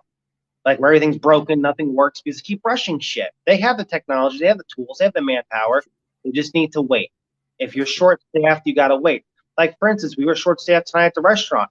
I locked the door. I had an A-top walk in, and that's it. Tough shit to everybody else. I'm not going to give you shitty food or rush anything because I can't handle it. You need to know when to stop. No, that was that. I completely understand that. It's like, boop, hey, done. You know, tough titty said the kitty, but the milk's still good. I'm with you on that. So, Halo, they said they're going to take off the mask of Master Chief. Now, Joe, you were one. We've been there. Same age, we around there. We seen when Master Chief first came out. the beauty. We've been there through the entire thing. How do you feel about this? Do you think it's a good thing, bad thing? How you feel? I actually haven't heard about this, him taking the helmet off. I'm sure it's of two things. One, they will majorly fuck it up. And two, will be a glitch where you can't see the person's face. But I think a lot of people are going to be disappointed, because they're going to be, thinking, oh, is he black? Is he white? Is he Asian? They should just leave him with the mask on. That's what I think. Just leave him. Let people think of what they want to think he is instead of ruining the experience. They ruin everything, Nick. Just ruin everything. I agree. I think the mysterious, figure in there is what keeps people going. And now we know who he is. Oh shit, I know who that guy is. I'll pick this guy now. I'd rather play Halo ODST. I don't know who these guys are. I bet you he's an AI or some shit. They're gonna do something like that, some off the wall wacky shit. You know what? You are on to something. Maybe he's AI from a future, and so okay, I'm with you on that. So last but not least, Joe, they're closing down the shops. Well, we got to talk about this. I totally forgot about this. I got so busy tonight working. Here's the deal. You need to get your ass a flash cart, and you need to start downloading the full ROM sets and not worrying about the fucking retailers, the online stores. Oh, we're taking off our online stores. I got the full ROM set of, for instance, a PlayStation, 3DS, Switch. I'm still in the process of doing that. Get your own stuff. Get them 10 terabyte hard drives. I'm telling you, don't get SSDs. Super expensive. Get those mechanical hard drives. Yes, they fail a little bit. They're cheap and they got a lot of space on them. 10 terabytes are about $200. That's a lot of data. Ooh, that sounds juicy. Okay, now I will say, I agree with you. I think that we have to now start archiving our own games. So if we want to be able to play the game for years to come or show our children, it's up to us to download the emulator. This is why Nintendo's stupid. They're endorsing the piracy and the backing stuff up because they're closing down the shops. That's what they're doing. They're basically saying, we don't want to support this anymore. We want you to rebuy Mario 1 400 fucking times. Here's the deal. You're encouraging piracy and you're enduring piracy. That's what it is. Hey, you get those GX flash cards. The Stargate ones. I actually have one. They're very good. That's an old school cart with a clicker on the back. A cartridge to change out the ROM. Whoa, those flash cards, they were hot, man. I remember that was like the thing. Now, Joe, any last words you got to say before you're out, my dude? Like and subscribe to Nickmoses05 and get yourself a hack Switch. Start backing stuff up. Get them hard drives. I agree, man. Well said. My brother from another mother. I'm going to be hollering at you, my dude. Later, man. Oh, man. Let's bring in. Okay. Oh, man. Hold on. Let me see if my wallet's still in my pocket. Okay. Let me make sure my credit card's still there. Because when the conspiracy theorist comes into play, for some reason, all my notifications go off on my phone. Every single ringer goes off. Dr. Specimen, how are you doing today, sir? I'm chilling. Chilling. I got the Now, weirdest Dr. fucking Specimen. setup ever because I don't have to use my phone. And the problem is that this fucking website heats my phone up so bad that right now I've got my phone wedged between my windowsill so that the outside can cool my phone off. That's why you might be seeing some reflections at the reflection of my window. Hey, I'm not going to lie. If it's cold outside, like where I'm at, you perfect. Your phone is not going to open. Just put it right there. Hey, you good to go. It'll last the whole entire time. So, Dr. Specimen, so much I can go over. Where do you want to start? I think I'm good with what you talked with Joe about. I think we all know the one that I've definitely got my toes dipped in. Let's go ahead and talk about Gary.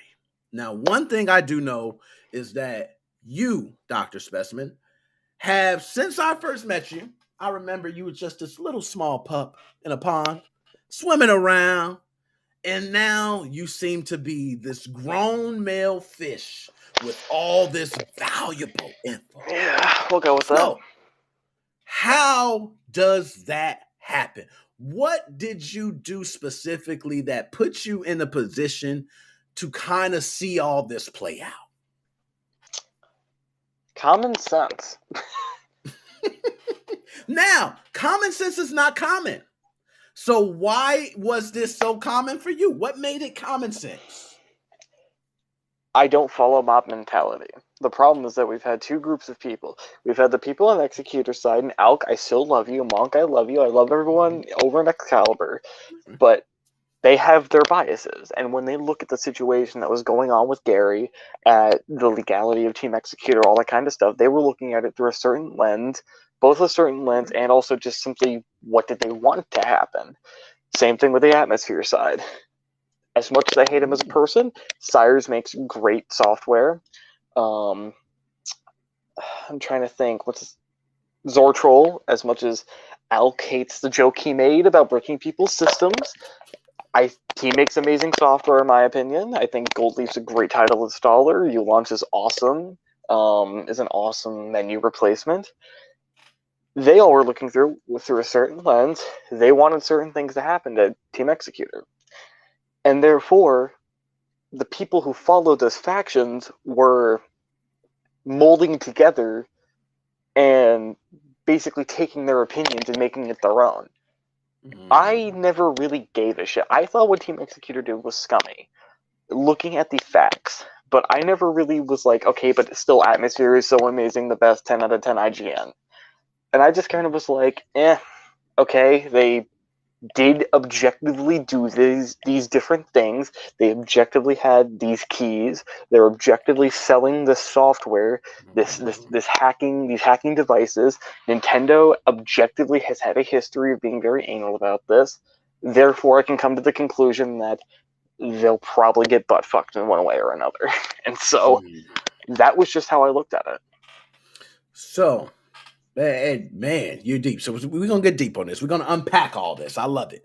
So with that, if you were a member of Team SQ, let's say, like you mentioned, Alk and all these others, people that we've known who've had some sort of history, let's just say that.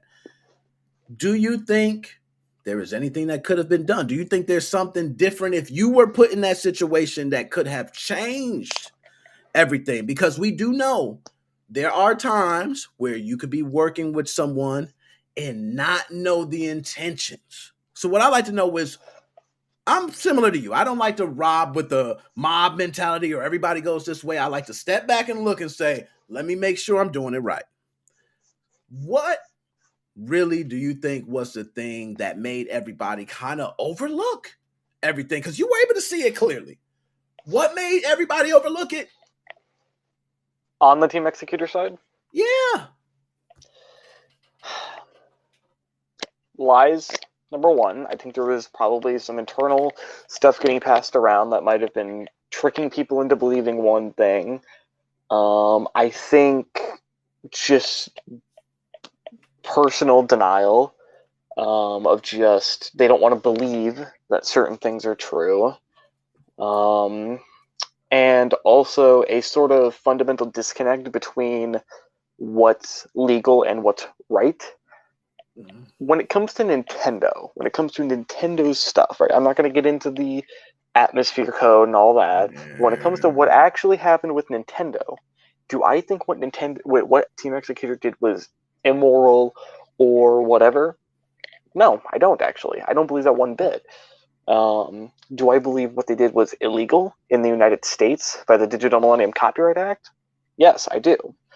And I think that's something I've noticed, especially when talking to certain people about this, is there's a misunderstanding about how the world should work is that U.S. copyright law should only apply to the United States, and this should not be getting applied to people who do not live in the United States, as well as the way that the Digital Millennium Copyright Act exists and is enforced is very wrong, very outdated, very manipulated, and just a completely corrupt law. Yes, all of that is true.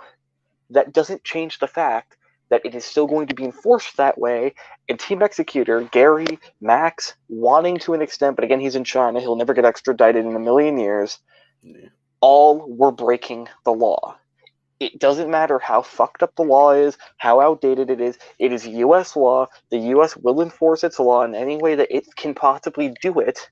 And as much as I am a patriot, I am not happy with the way that the U.S. decides to enforce its law as if its law is global law. The Digital Millennium Copyright Act is not law in France. It is not law in China. It is not law in Canada or the Dominican Republic. And therefore, there's a certain ambiguity with the idea that, yes, technically they were shipping these devices to America.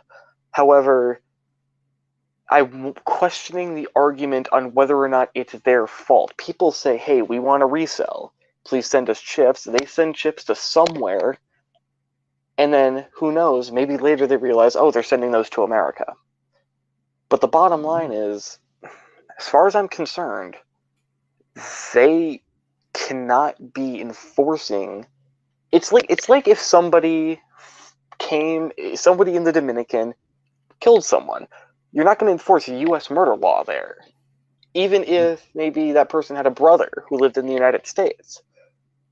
Just because someone else sent a chip to someone in the United States does not make that law applicable outside of the country. It's just a very confusing situation, and the way that the law is being enforced, the only way I could see them actually being hit with anything is the whole getting resellers to ship it to the United States. Maybe I could see an argument there. That's it. It's unfair, but it's just the way the world works right now, and that should have been taken into account when Team Executor did what they did. And that's right. I'm glad you're speaking on this. And one thing I say is I always appreciate your honesty, because even when you're friends with somebody, you got to be honest. Like, hey, man, I don't think that's smart. I don't think you should be doing certain things. And it's still in the love. It's not that I hate you or dislike you or think, but I have the right to disagree or to try to help or persuade you. And that's my kind of how I feel. And I haven't said this before, and I might get yelled at for saying this, but I do wish that people like Alchemy, like ComSci, many other people would disassociate from Team Executor, including, to an extent, Team Excalibur, because they're good people with good hearts, but they're still putting themselves at risk of having some litigation come to them. I don't know what, but we're talking America law. If the FBI or someone who's pissed off enough comes to the FBI, wants to find a way to make them in the wrong, they'll do it. And I don't believe Alchemy or anyone in Team Excalibur has broken any laws, but they'll find a way, and that's what scares me. Yeah, I'm with you. I'm with you 120%. Well said, because even someone like myself, who usually, when these mods come out, I'm all over. I'm posting ads on Craigslist. I'm doing this outside of me just posting videos. I thank God I didn't do it, because so many people, which we've seen, I know you've seen as well, the cease and desist letters sent to people who were just normal people, who we thought were just, hey, some random dude just installing chips that we know, and he posts a picture of a cease and desist letter from Nintendo. No bullshit. So you're like, hey, I'm this little guy that's just installing chips, trying to make a damn living, and Nintendo's letting me know you will face a Tom Dilts result. Okay. We should call it that from now on. If any mod resellers get shut down or get sued by Nintendo or get sued by any game company or whatever company, we should just call it getting Tom Diltsed. Yeah, for real. He was one of the men that had one of it was like grand opening, grand closing. Like all in one sentence. You know what I mean? Yeah, the pre-orders were open for like 5 seconds and then... Yeah. And it was like, oh, these pre-orders were banging out. And I will say, many people were waiting on those pre-orders. Okay? I was this close to being like, fuck, I might end up at some point buying from Uber Chips. And then Uber Chips was just dead. And, I will say this. I think I said this before, but Uber Chips, something about it looked suspicious viciously similar to the Team Executor website. I knew you were gonna say design. And I saw that. I'm like, someone on the inside owns this. Yo, and then there were you dropping bombs, man. You killing it right now. And I'm gonna be completely real here, okay? I saw that it was a Tom Dilts who got sued, and Game Over's Twitter is Game Over Tom. So as soon as I knew his Twitter, I found his Twitter at one point. This was years ago. I don't fucking know why I was on it. I don't know why I was creeping. That was kind of weird. But I saw that, and then I saw a similar website, and then I saw Tom Dills. I'm like, are you fucking kidding me? What is this idiot doing? You thought you'd get away with this?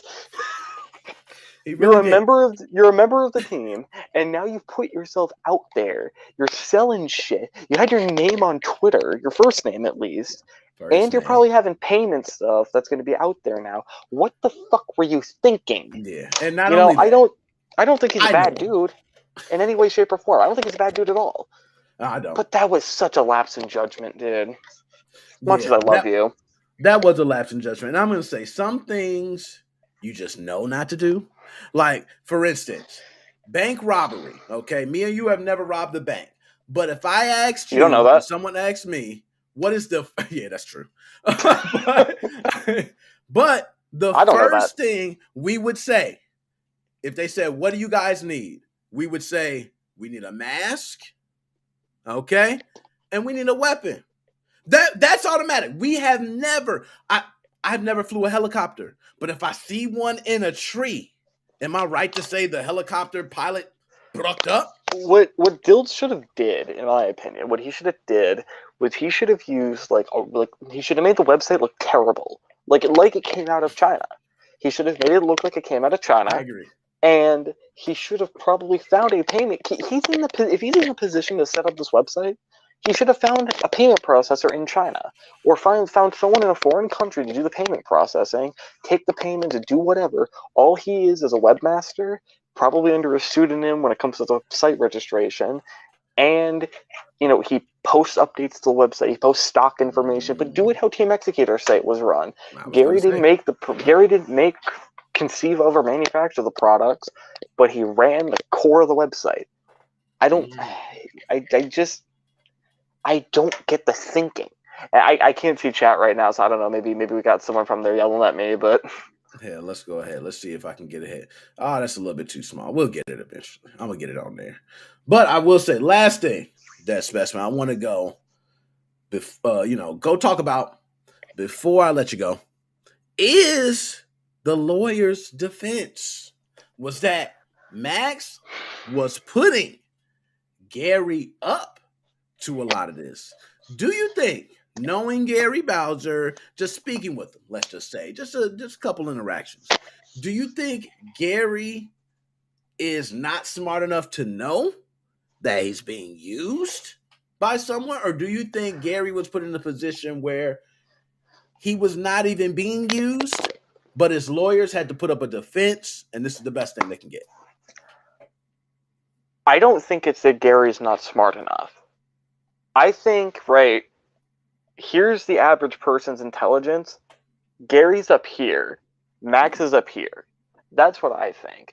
Because Max has now been indicted for Team Executor. He was indicted for credit card fraud. We know he was part of Paradox. This is a man who I hold less, especially with the credit card fraud thing. Whatever on Paradox, I don't give a fuck about that. But the credit card fraud thing, the credit card or whatever, major. I can't hold him in any really good regards for that. Gary, I don't think we got any other shit like that on him. We've got Team Executor, and that's it. I've had many interactions with him. Very nice man. He's been in the scene for a long time. He knows what he's talking about.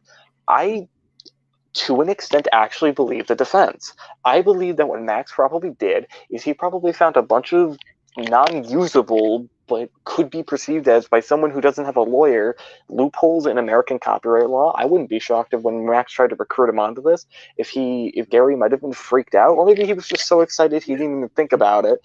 But I'm wondering if Gary brought up hey, what about this, this, and this, and Max found loopholes and said, here's this reason, calm down. And Gary was like, okay, maybe you're right.